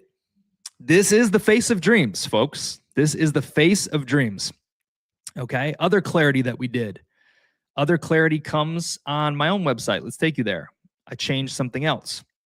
It's just getting cleaner and cleaner, brick by brick. This is literally what you do. All right. If you don't know me, now you know that's my website. I changed a few things, changed my logo. I talk about the journey here, all my years of personal development, everything I'm building here. Different things. But let's go to this, which I updated. How you package things. I realized you do things, you think it's cool. This is on my personal website now, right? And the game of driving attention comes part from DreamCat, of course, with the community. Dream will be absolutely nothing until we build the community, until we foster the community. We actually have to take a page out of Ninja Cat's book. They are experts. They are doing a tremendous job bringing everyone. Their comment section goes off nonstop through giveaways, through connecting the community. That's through hosting social spaces. We're null on that right now. This is a one-way ticket. It's a weakness at this time. Well, let me tell you, going through this, here's how it's shaping out. You can read the description. When I had to describe Dream in a more professional way, I replaced it. It's cleaner now. It's something that you can't laugh at. People laugh at meme coins. See, that's what we're transforming. We're transforming the reputation. We're innovating. We're trailblazing what a meme coin can do. And if you want to hear how we branded it or how we represent it, don't think, oh, I'm scared to tell my aunt about meme coins because of this degenerate, racist, scammy thing. Thus far, that's the greatest opportunity. DreamCat is a Web3 media and entertainment brand powered by the Dream token, built for the dreamers of the world. Dream serves as a modern symbol of ambition, belief, and possibility, bringing together people who are actively becoming more and pursuing their highest potential. I feel that the people listening to this right now, some of you may hold dreams, some of you may not, you may be in other communities. I believe the people listening right now, you're dreamers. That's for sure. You like learning. You're in the process of becoming. You're interested in becoming your best self. You like education. I love education. There's power together. What's the power of people who, if we're all dreamers here, and this is a decades-long mission, and J-Dog suddenly says, man, I did it. I'm doing it, dude. I made my bag. I'm launching my cookie company. J-Dog is going to experience so many hard challenges of entrepreneurship. And this is not only for entrepreneurs. You can be working 9 to 5 for your whole life and be an investor or learn things or use it for positive thinking or use it for friendship. Let me make that clear. But dreamers, we're here for the dreamers. There's all different levels. If his dream is to make a cookie company, he is going to experience going out there and trying to do social media and getting crickets for a period of time and say, damn, this could have, if I didn't have any support, if I didn't know any better, if I didn't know to keep going in the path, I'll just quit right here. Like millions do. 8% of people on earth, according to averages, make their dreams come true. They're doing things that other people aren't doing. This community is fostering all those things. This community on Saturdays, we're teaching you these things in the books, right? Truthful Living, our current read. We're teaching you these things. This is powerful to me. So when I looked at my own work and I looked at that page, I said, gosh dang, I'm sold, right? I just like how it's coming together. So I wanted to share that with you. I made amazing content today, a crap ton. I got posts lined up for a month and a half. I think the other things were just about myself. I don't think there's anything else to report there. Okay. Moving on from that. Cool, all well. Content. There is something coming with the trademark. I'm not ready to say it. And there was more updates. I think I just wanted, before I go to the quote of the day, and we'll circle back some more. We'll talk more about the future. Hour and 41 minutes in. Before I go to the quote of the day, I wanted to tell you, I'm just going to project the vision. I want to tell you some dream thoughts about the mind, how you can handle your own life dreams, and how you should think about the DreamCat project. I want to speak to the believers. First of all, if you're a believer and you haven't shared this out yet, sell your bags. Come on, man. If you're a believer, it's our actions of belief that make the dream come true.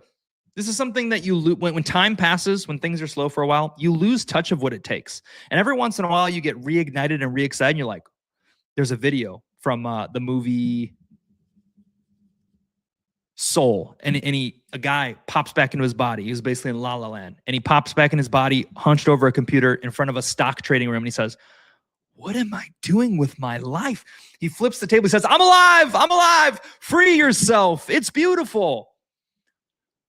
Whenever I actually start thinking, bros, gals, whenever I start thinking, late night is where I start thinking.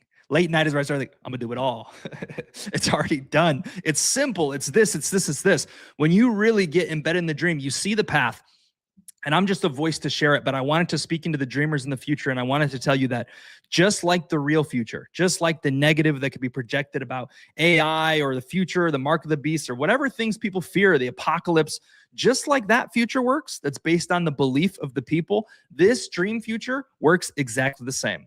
And I want to do my best to implant the confidence that I have in the vision into you, telling you, of course, meme coins are a crapshoot. There's not financial advice, but I really believe the more I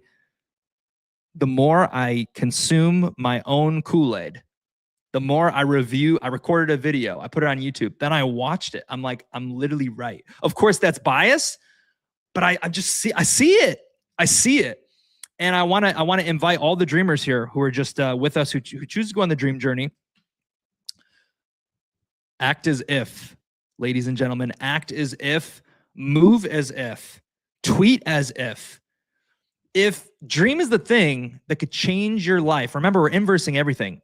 If you are this investor, and I'm not trying to sell you dreams here purely, you guys know the risks, and we're just building the largest community of dreamers in the world. There's lots of benefits, but you're here probably financially for the speculation of what the future could be. If dreams your 10,000x and you had it today, how would you move? If you knew that dream was a 10,000x, how would you move? And I catch myself busy doing a lot of different things. But if you're someone out there who doesn't have as many responsibilities as me, man, it's a good way to say, where can I contribute 10 minutes to the dream? It could be a tweet every single day. A bull poster literally shares their max belief confidence. I started reviewing everything last night, going through everything, and I started making tweet after tweet, like KOL version on my other account. I'm like, yo, this is going to sit with all the right pieces, the energy, the attention, the compounding chart, everything we already have that's not being shared is going to be the reason that it goes higher and higher and higher. Dream community is one worth being in. I just want to share the confidence with you. I believe I'm going to do. When I reflect on it, I say, I'm looking forward to the future. I'm ready for the next decade. I can see the path. I can see how it's possible.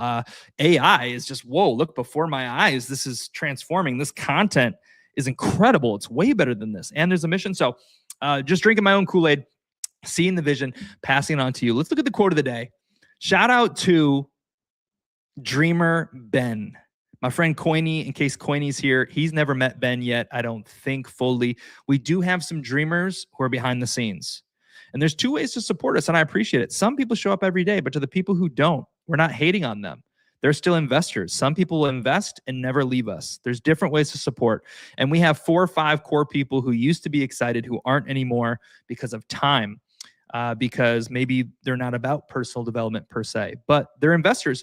Ben is from where this movie was filmed, New Zealand, and this is a captured visual shot of Lord of the Rings, The Hobbit type-esque. And the Dreamcat quote of the day is this: the greatest adventure is what lies ahead. We're sitting here getting excited about the future, painting the positive things that can go right, the good things that are ahead.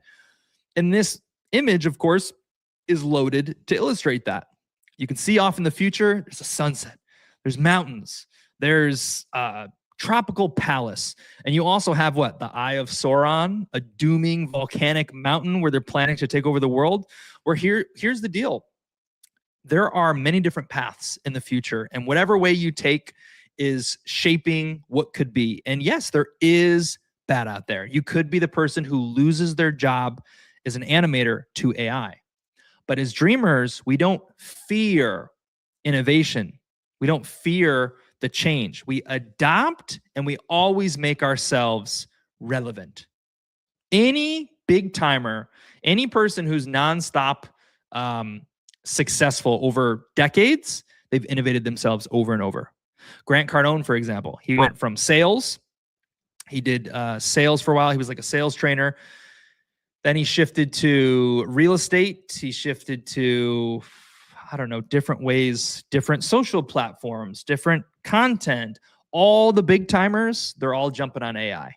This is the script, by the way. If you've had some success, you sold some best-selling books, the script is attaching yourself to every single new industry and hiring someone else like me or someone else like you who's locked in, who's learned everything, paying us $50K, using us to teach that information to their community or share that information with them, and then charging their loyal base of 100,000 people $20 a month to teach that information. That's the playbook of any big-time creator, by the way, in case you wanted to know. It's always about staying relevant in the future. So I resubmit and say the greatest adventure is what lies ahead. I am a believer in a great, big, beautiful tomorrow. I'm a believer that we have the power to control the future. We have the power to impact it, and we have the power to shape it. I believe the greatest opportunity that presents to you right now is that things that used to be out of your reach. This is my biggest sale of the whole podcast. Not that you should adopt the future and be using AI. Not that you want to be in construction or movies. The idea that you should dream about a big future, because if you are limited based on your life thus far, things that have been out of reach for decades, entire industries are going to be opened up because of these possibilities. They are going to be accessible to you. You will have the chance to partake in these things. I wouldn't have any business making a movie, but perhaps with a small group and a $500K investment, I can make a movie. And here's the big future opportunity as well. Because of the great future that lies ahead and the innovations, the lowering of costs is going to make things that have matured and been out of reach of people more profitable all over again. The big conglomerates like Disney make a movie for $300 million.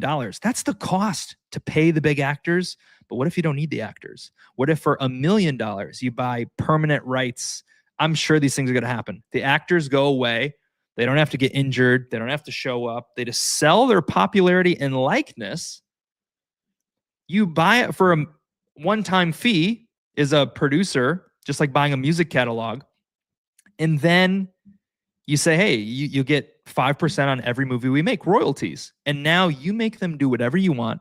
You make them do the stunts. They don't complain. They don't need the extra health insurance. There's no liabilities. There's no being late to work. It's done in record time, faster. And instead of paying $300 million for a movie and needing to get to $2 billion to be profitable, we can go back to the good old days where people made the movie business boom because people made a movie for $2 million, $5 million, $6 million, and the ROI was nuts. They were making $100 million total. Whoa, what an ROI. And now, if this goes back to you, you can get rich on doing what you love, creating a masterpiece, using your movie to inspire, to provoke thought, to scare, to make laugh, to impact in some way of entertain, and you can, dare I say, get rich off that. Like, oh, I need a movie to make a movie, but if I can make it for $1 million and I can sell 100 million worth of tickets, I mean, gosh, what an ROI. That's nearly 100x on making a movie in record time. Someone out there is going to be the one to do this. It could be you. Mr. Beast had a vision. He said, I believe YouTube is going to be the future. Joe Rogan had a vision about podcasts. I think podcasts are going to be big. I'm just going to start recording them, even if no one's listening, even if there's no advertiser, even if there's no volume, the people aren't buying, my followers aren't going up. Granted, he was already famous. Even if no one's buying the dream, even if the dream isn't mooning thus far, this is where the future is made, folks. A visionary, seeing the potential, cementing themselves there early as the first ever, as Dream. We're doing what's never been done before. We've planted our flag. Better, more rich, more faster moving people who leverage everything. They can do it faster and better, but we're first. We've set our flag. We have our intention, and we have the pieces of the puzzle. We have a vision that no one can compete with. The actual vision of Dream is bigger than 99.9% of any meme coin project's vision, respectfully, if it comes true. I digress. So that's mainly the gist. That's pretty much what I got for you guys today. From here on, we're freestyle. That means, gosh, I don't know. We could talk about anything. I'm going to read some more comments. We're going to pick an MVP. We might pull up X. And who knows? Maybe we'll rant a little bit more about the future based on the comments, because the future has so many different caveats, right? We talked about robotics and construction. We talked about brands kind of evolving. We touched on Walt Disney built the empire of Mickey Mouse. It was through television and cartoons. Could AI and crypto be similar? AI is pretty much in every industry. We see that. Robotics, I haven't talked a ton about. Crypto's revolutionizing payments. Film and TV we touched on. So I think our graphic was not clickbait. We lived up to the potential on that. Let's see. Let's read some comments. I'm multitasking. I'm going to pull up Twitter here. I'm going to look at the MVP, see who's been max sharing out. Have you retweeted the stream? Have you quote tweeted the stream? Have you commented on the stream? Are you hearing the live comments? All things we love and appreciate, all things that serve the dream. We want people just like you, people who are about that life, people who have a dream and want to make it come true. We want them here. The mission, the goal is to build the largest community of dreamers in the world, to become the go-to place. If you're a dreamer, you come to the Dreamcat community. If you're a dreamer, you get yourself a Dreamcat hoodie, because Dreamcat embodies everything you want to be. Isn't that why everyone wanted to be like Mike? Man, I want to buy some Jordans because I want to be like Mike. That's what happens when you build emotion into a brand and it comes to light. You build a connection. I want to be like Mike. Mike was so great. Mike was the best basketball player. He won 6 championships. I want to do everything he says. I want to do everything he does. That's the vision, folks. You haven't dreamed that what's the word? I don't even know. But you get the deal. Okay, Twitter. Let's bring it up. See who the MVPs are. And then we're reading more comments. Share screen, Twitter. Welcome to my Twitter mentions. Let's take a peek. I just want to see who's max engaging with us. If I can find the one I'm looking for. Dang it. We'll just do this. All right, who do we got? Who am I shouting out today? Who am I giving love to? I'm giving love to likes. We got Raylan. We got Cody pulled up, dropped a comment. I got to show him love.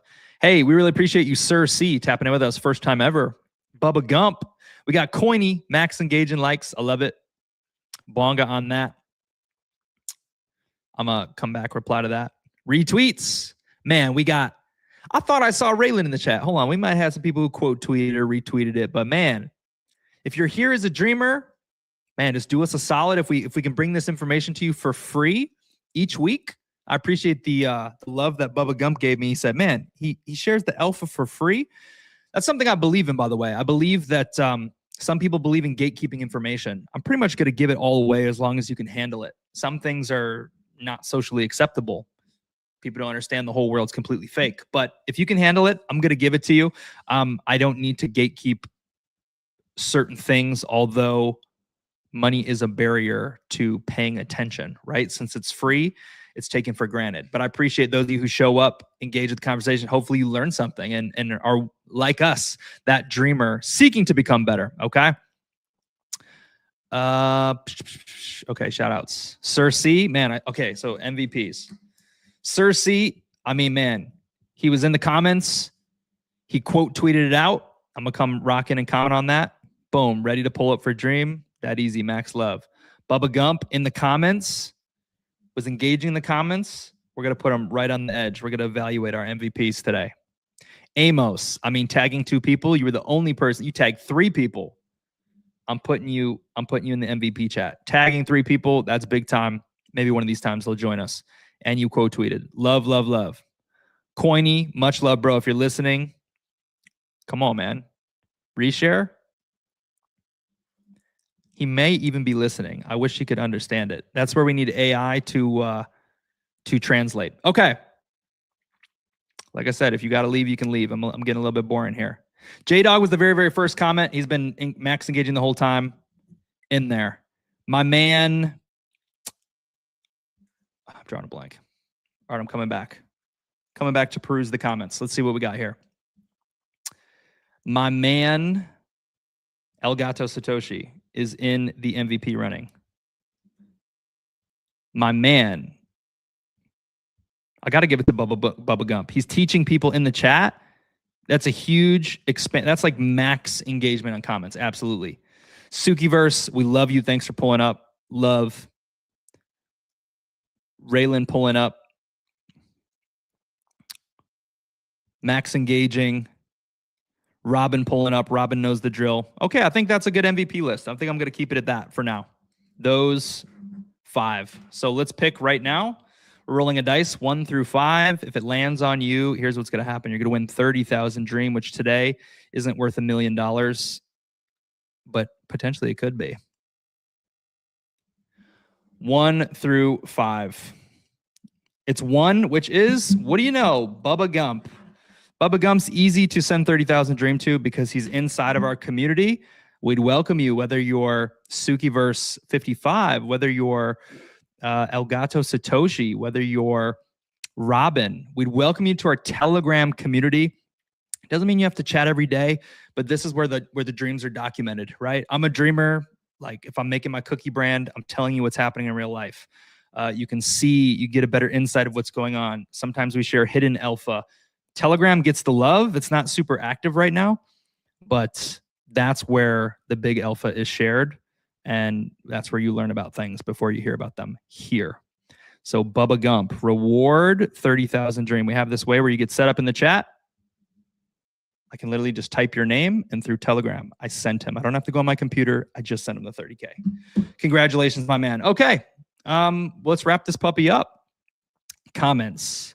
I think I saw a hoodie. I want one.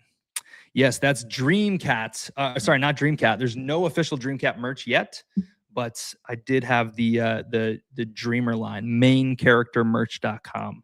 Small plug. That's the OG Dreamer pieces that I got. Obviously, I want to make it bigger and better in the future, but that's the first of it, man. So it's like historical for me. Dreamcat Baggins, we got to represent. Lord of the Rings, who doesn't love a great adventure? He says, we're going on an adventure. That's how I feel here. Journey to Mordor. Yeah. That's it, brother.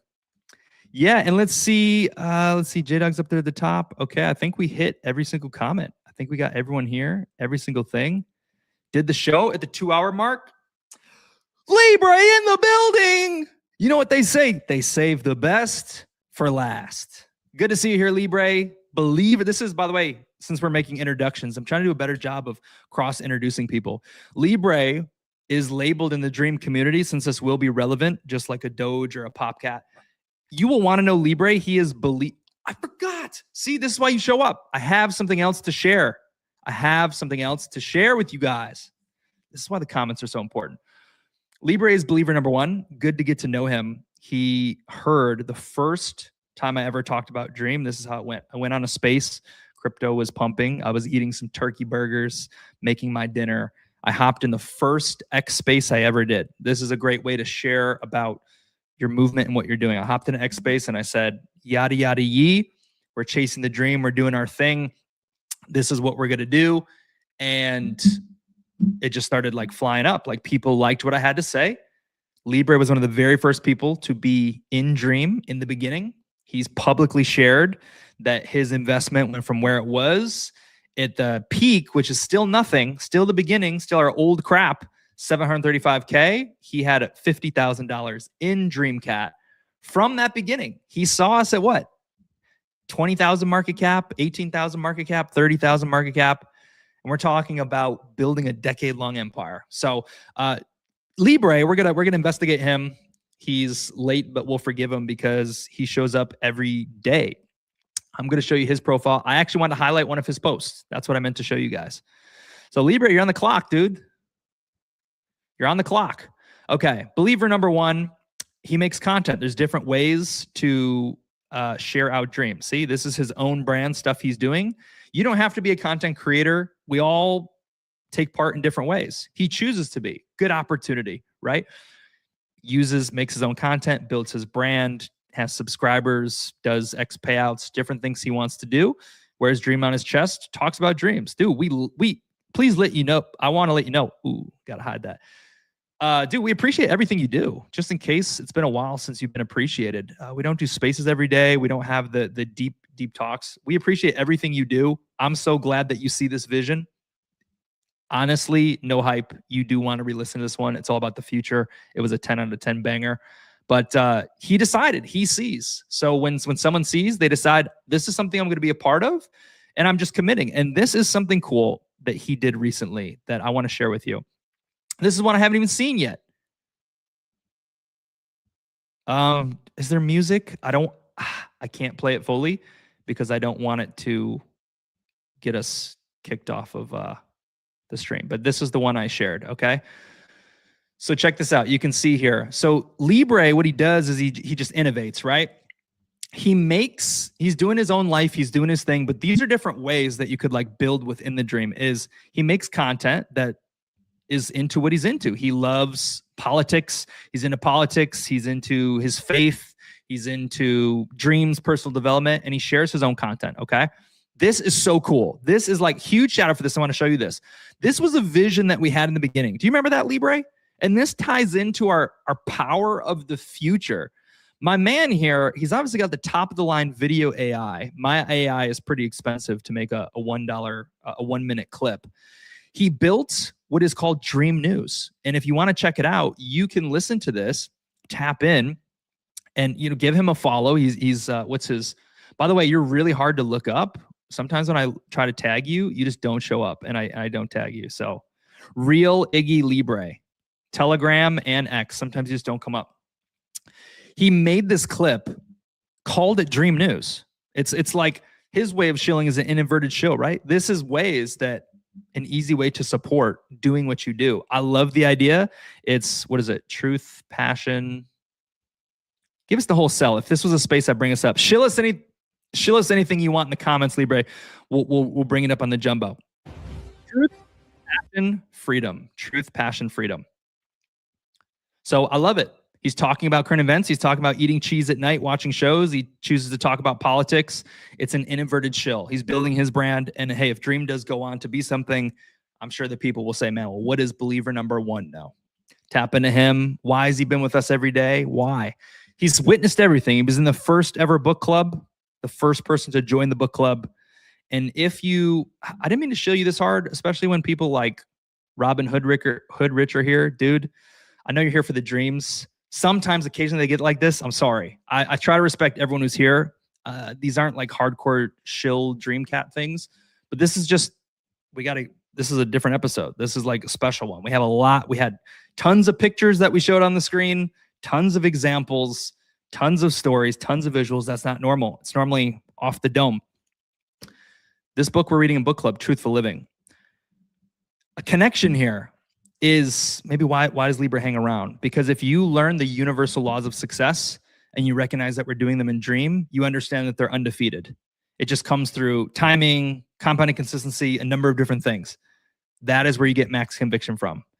All the empires that were built through the principles. eventually we bring everything in. So yeah.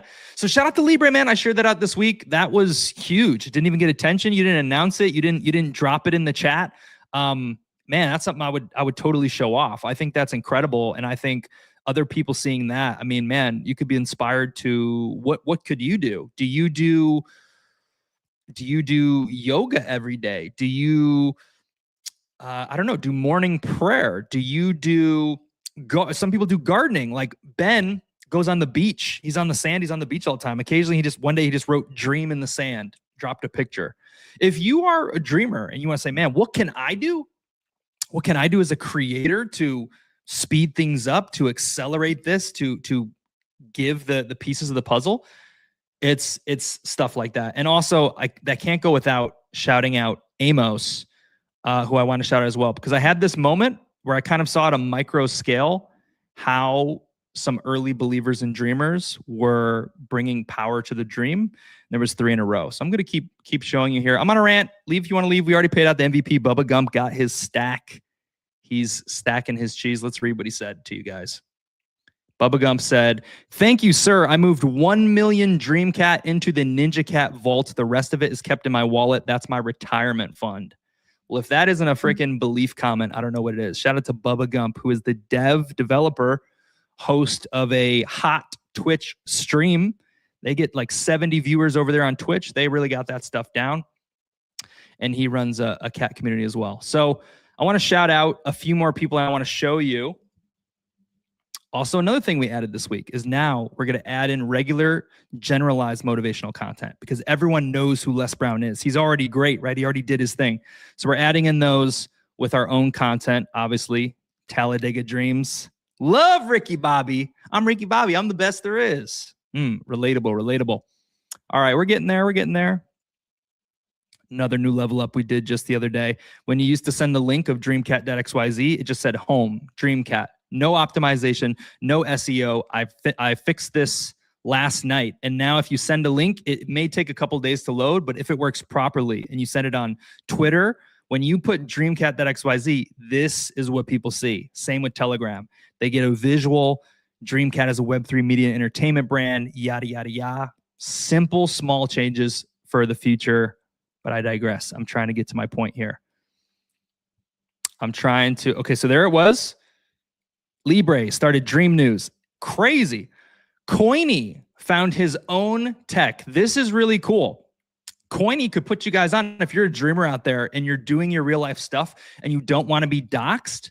This is a way that you can start putting out more content and dream a cat-fy yourself if you so want, right? You're playing games, you're touching grass, whatever you're doing. Coiny is always at work. He's super doxxed. He doesn't care. This is his real hair, okay? He's over there in Korea. Loves the dream. I have great conversations with him. And he found this like AI filtering thing that basically took his real self and dreamified him. I thought it was so cool. That's his actual wedding ring. That's his go-to pose. And that's like a personalized way of sort of becoming a dreamer, right? I thought that was super cool. And then you have, we're getting to Amos. Amos, this is super cool too. Amos has built his own character. And these are different ways to dreamify yourself. This is how we're trying to brainwash Raylan. We got to get more aggressive because we're making our dreams come true. We got to get Raylan dreamified somehow. He's an OG dreamer. We have the best talks. Amazing dude. We know his intentions. But Amos is a good example. He made his character. He pulled from a YouTube clip. This is a YouTube cover that we have in our chat from Voice. I saw shout out to J-Dog was in there this morning. He simply threw it into AI. You just screenshot it, throw it into AI, throw your picture in there and say, customize this to make me content. Now, look, he's getting motion all by himself with his own content. He's just doing his thing. He's building his X account and he's throwing in the dream ticker, right? And he's representing one of the communities he talks about. He works with other communities, right? So, man, just shout out to the visionaries. A cool way to really creatively bring some energy to dream. And I couldn't say all that without shouting out someone who's probably going to watch the replay, which is Prognosis AI, who started making AI music and making AI music videos. He's gung-ho on the dream. He's not in our Telegram. You don't see him all the time. He does a shout out almost every day. Feels the dream. So he's making music videos. Apologies to Ben, who wanted to do that in the beginning, and the time I couldn't accept it. But we will transform who we are today. We're going to shape who we are differently. So I'm not terribly concerned about the full, perfect, doctored up dream, but understand that Dream is being built as a globally recognizable brand, which means we choose what we let go, right? That may be, you have to choose what matters to you. In the future, I think I'm less inclined to politics than I used to be. So in the future, I may not post Trump anything.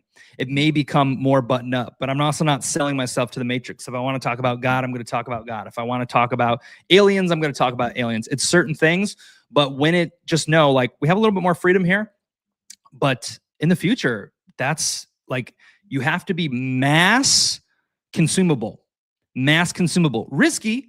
Because if you say your personal thoughts, you don't want to be a sellout, right? Oh, I don't talk about politics. I don't talk about current events. Like, you want to be real. It's more concentrated. But at the same token, if you want to be on TV, there's certain things that you do. This is why we try not to swear or do middle fingers up with Dreamcat or do, sexual acts with Dreamcat. We want to build the Dreamcat brand, if you want to know, is oriented around family. It is an entertainment brand that will be self-help and education. That's the future, right? Is dreamers, development, coming together, benefiting, growing, evolving. And the Dreamcat brand is a symbol. He will get, if we're just painting the dream here, he will get personality, someone that you can like, not just me. I'm just the voice. Eventually, maybe it's Dreamcat talking about here, because it's developed so much that I'm not giving you the message. Dreamcat himself is here and I'm not even here. And he's doing it on a live, engaging with you on autopilot. That could be a thing. So anyway, the future is bright. The future is bright. Yes, bro. Leverage. I know we're literally doing like a space now. Sorry. Leverage. I want to say leverage. If we're talking about the Telegram, here's something I noticed. I'm going to talk in there all day. I'm always going to share what I'm going to share. But when a lot of people, I notice, wait for someone else to start a conversation. So like, people show up. If we see people in our VC, that means there's interest there. They want to talk. They want to engage, but maybe there's nothing to say, right? There's only so many GMs. My task if we want to improve as dreamers, we're dreamers here. I think the best way is really cultivating the community. I'd say we've had times where our community's on fire. Right now is like a cold spot because I'm just like locking in. We're showing up consistently. We're building, good things are happening, but that's the area that that's like, I'm not nurturing as much. The great conversations, all the activity comes from communication with each other. So you're creating, you put your GMs in there, dude. I love it. I think it really nurtures the conversations and gives people a place to pop in and add to the conversation. And the vision here is, a lot of people wait for the price to fly. A lot of people wait for other people to come in. But the power of being a believer, I want to empower you guys. If you're Raylan, if you're Canwar, if you're Libre, if you're Amos, if you're it could be Satoshi, it could be Bonga. If you're someone who's with us and you're waiting for certain things, understand what will create the dream atmosphere and environment. What stimulates everything is visionaries. It's people who can see it before it comes. And since we're reverse engineering this entire empire, that's how it's going to come out. It's going to come out where if there's 5 people or 4, it doesn't mean hang out in the Telegram for nothing, talk about nothing. It means if you find something relevant to share, people DM me relevant things. I say, bro, why don't you just put that in the chat? Like, you show me calling out Ivan. Ivan DMs me all the time. Hey, dude, I want to talk about this. Dude, that's incredible. Put it in it's not too personal. Put it in the open floor. So my time is well spent. If I'm talking with you, I'm talking to the whole room. And this is the power. So just doing my best here, moving along. I'm not concerned. I think it all comes together. But if any dreamers out there want to say, hey, man, if you see something really cool and you're going to send it to a friend, share it to the dreamers. It can be valuable when few people get talking. That's when it comes together. And Satoshi, believe it and feel it. Neville Goddard, to all you guys who are sticking around. since we're on the long, I still got to go get water. I got to cook dinner. I got to go to the gym. Long night. So don't let it get quiet without me. Okay. I got some stuff to do, but I'm here with you guys. 2 hours in the flesh. Feel it and believe it. I feel like on a winning streak. I feel so optimistic about life. I feel so excited to be alive. I feel like the best is yet to come. I feel like it's all coming together. I feel like we're further than we've ever been. Believe it and feel it is what Satoshi said. Neville Goddard teaches this. I wholeheartedly believe. This is something to make you guys aware of. We're going bonus. We're going overtime. All because of Satoshi. Overtime. Whole dream talk for you guys right here. Overtime. We're talking about personal development here. We're talking about making our dreams come true. We're talking about building a great life. Everyone here has a pain point. Freedom, time with their family, starting a family, getting a hot wife. Maybe you need a few bucks. Maybe you're not born with handsome, good looks or that. And you say, man, if I just get a nickel, if I just get a boat, chicks love boats. If I just get a boat, I can marry up and get my dream girl. Okay, we're all here for different purposes, reasons, things that we want, and we're all connected by this dream. And what's ironic is that what we're doing to try and serve is teaching what works, universal laws, this education that you show up for, application over time with the right vehicles, with the right storm, and then you share what you know. We have the power here. I'm telling you what I'm going to do. I'm going to do it. So my thing is, I'm using the same universal principles I'm teaching you guys. This is how I'm going to do it. We talk about everything. We talk about freedom. We dream big here. You know, we're not trying to, sell you some snake oil stuff and say, you're going to get rich overnight. Nothing is promised. Okay. But we know we've witnessed the power, and these are things that I know are going to happen, and I'm building here with you.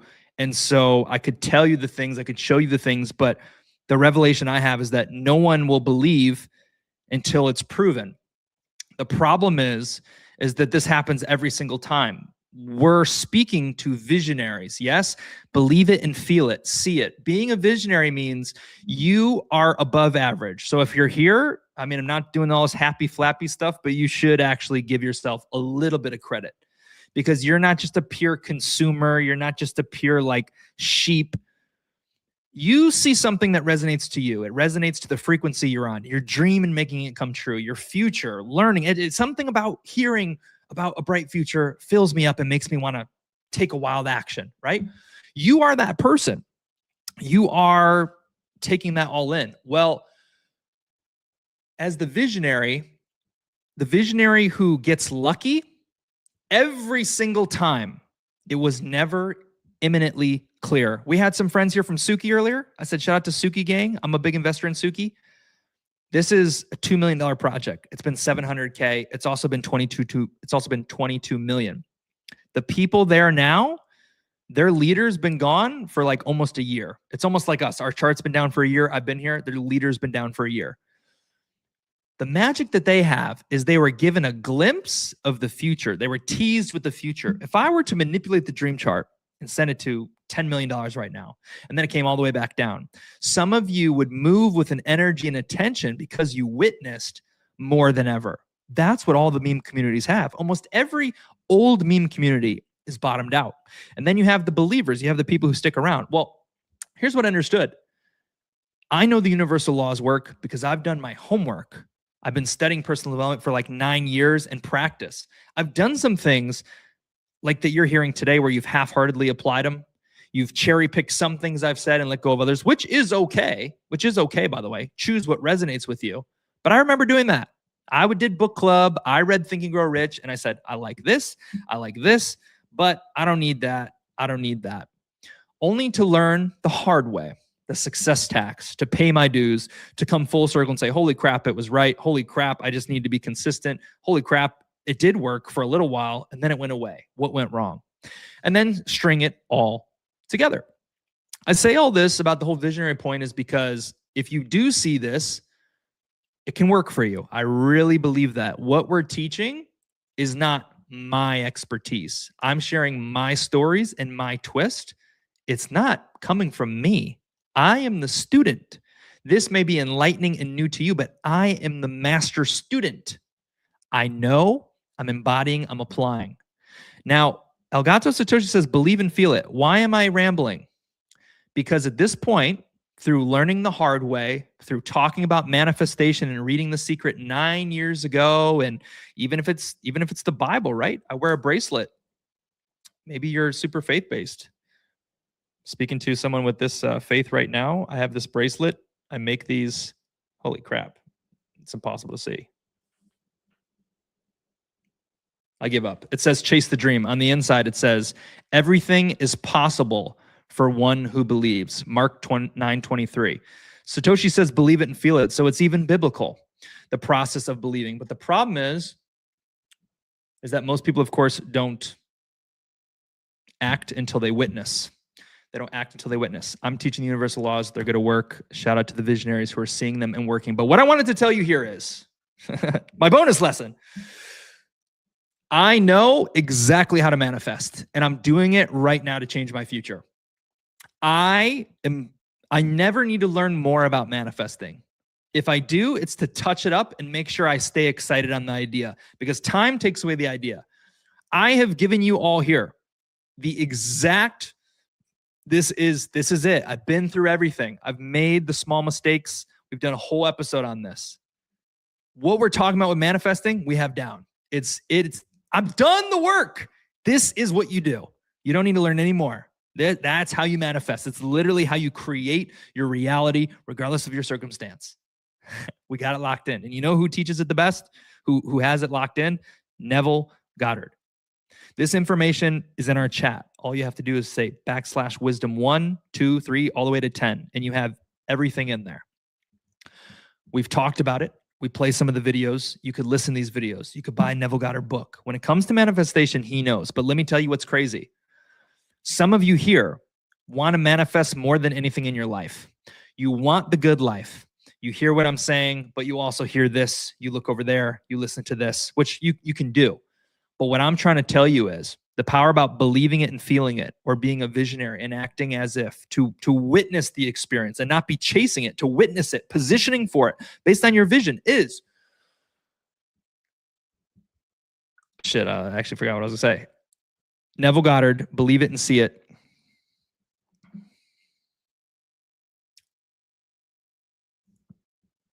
Dang.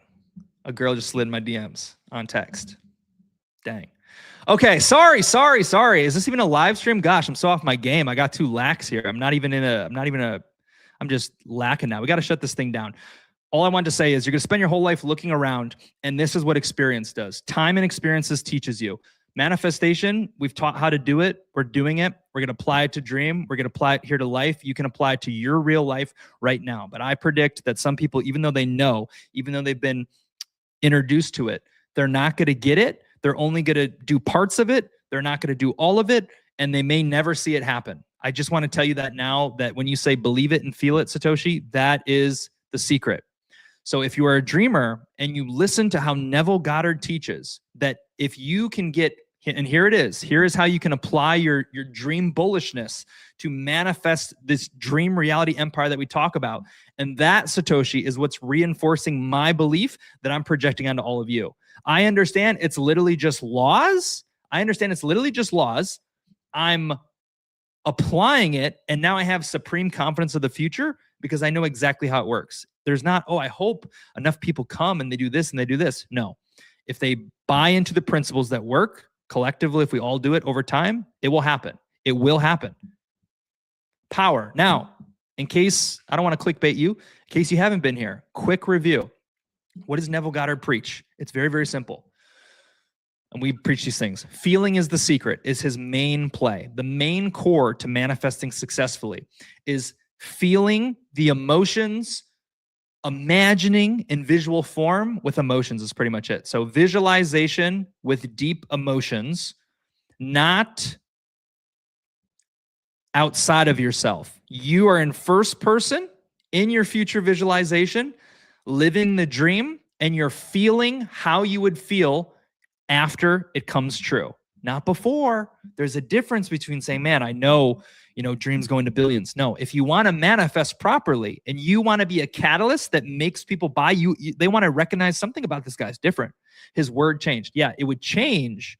The core of the belief is imagining how you will feel as if it's already real. Imagining like I do. I'm seeing, I print out dream on a magazine. I go somewhere and I visualize. I see something on TV. I say, that's dream.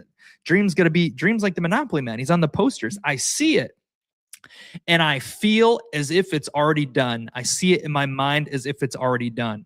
I'm not going to go into how it works. We did a whole episode on it, but that is just the manifestation. And so a method that you could use, or the downfalls review, a method that you could use is at night. Nighttime is when you want to shape your mind between when you fall asleep, like when you're winding down, to when you fall asleep. In between that window before you fall asleep, a legit gateway opens up. A gateway in consciousness. I've never even shared this before. A gateway in consciousness opens up in between that moment. And you want to know how you know it actually does? Have you ever been drifting off to sleep, and while you're still awake and you're about to fall asleep and you're kind of losing it, you hear a loud noise, like someone says like, Libre. And you're like, and then you come back to and you're like, it's dead silent here. It's 2 a.m. But I literally heard someone shout Libre in my ear. Someone like spasm said something. I heard a spam noise. I saw something. I dreamed for a second. In between that zone, between waking state, drifting off to sleep, and before you fall asleep, it is a special middle ground. When your mind is in this place, your mind is very, very receptive to whatever you feed it. And it leaks into your deep subconscious, and it grows there, and it develops and grows. And so the thing is, you want to read, you want to do these visualizations before night. Read yourself a few intentions about the future. I do have complete time freedom and spend every moment happily playing with my kids, if that's your thing, right? You write out 5-6 things, you read those, you process them and feel them, and then you go to the back half and you make a 10 to 15 second visualization scene of your dream. And you play it, and you evolve your emotions, and you run it on repeat until you fall asleep. It's going to work. It's going to work. Millions of people, anyone you watch, if you really pay attention, they're going to tell you exactly what I'm telling you right now. That's why we have power. That's why we're not hopers and wishers. We have the power, friends. So, bonus lesson all because of the great Satoshi.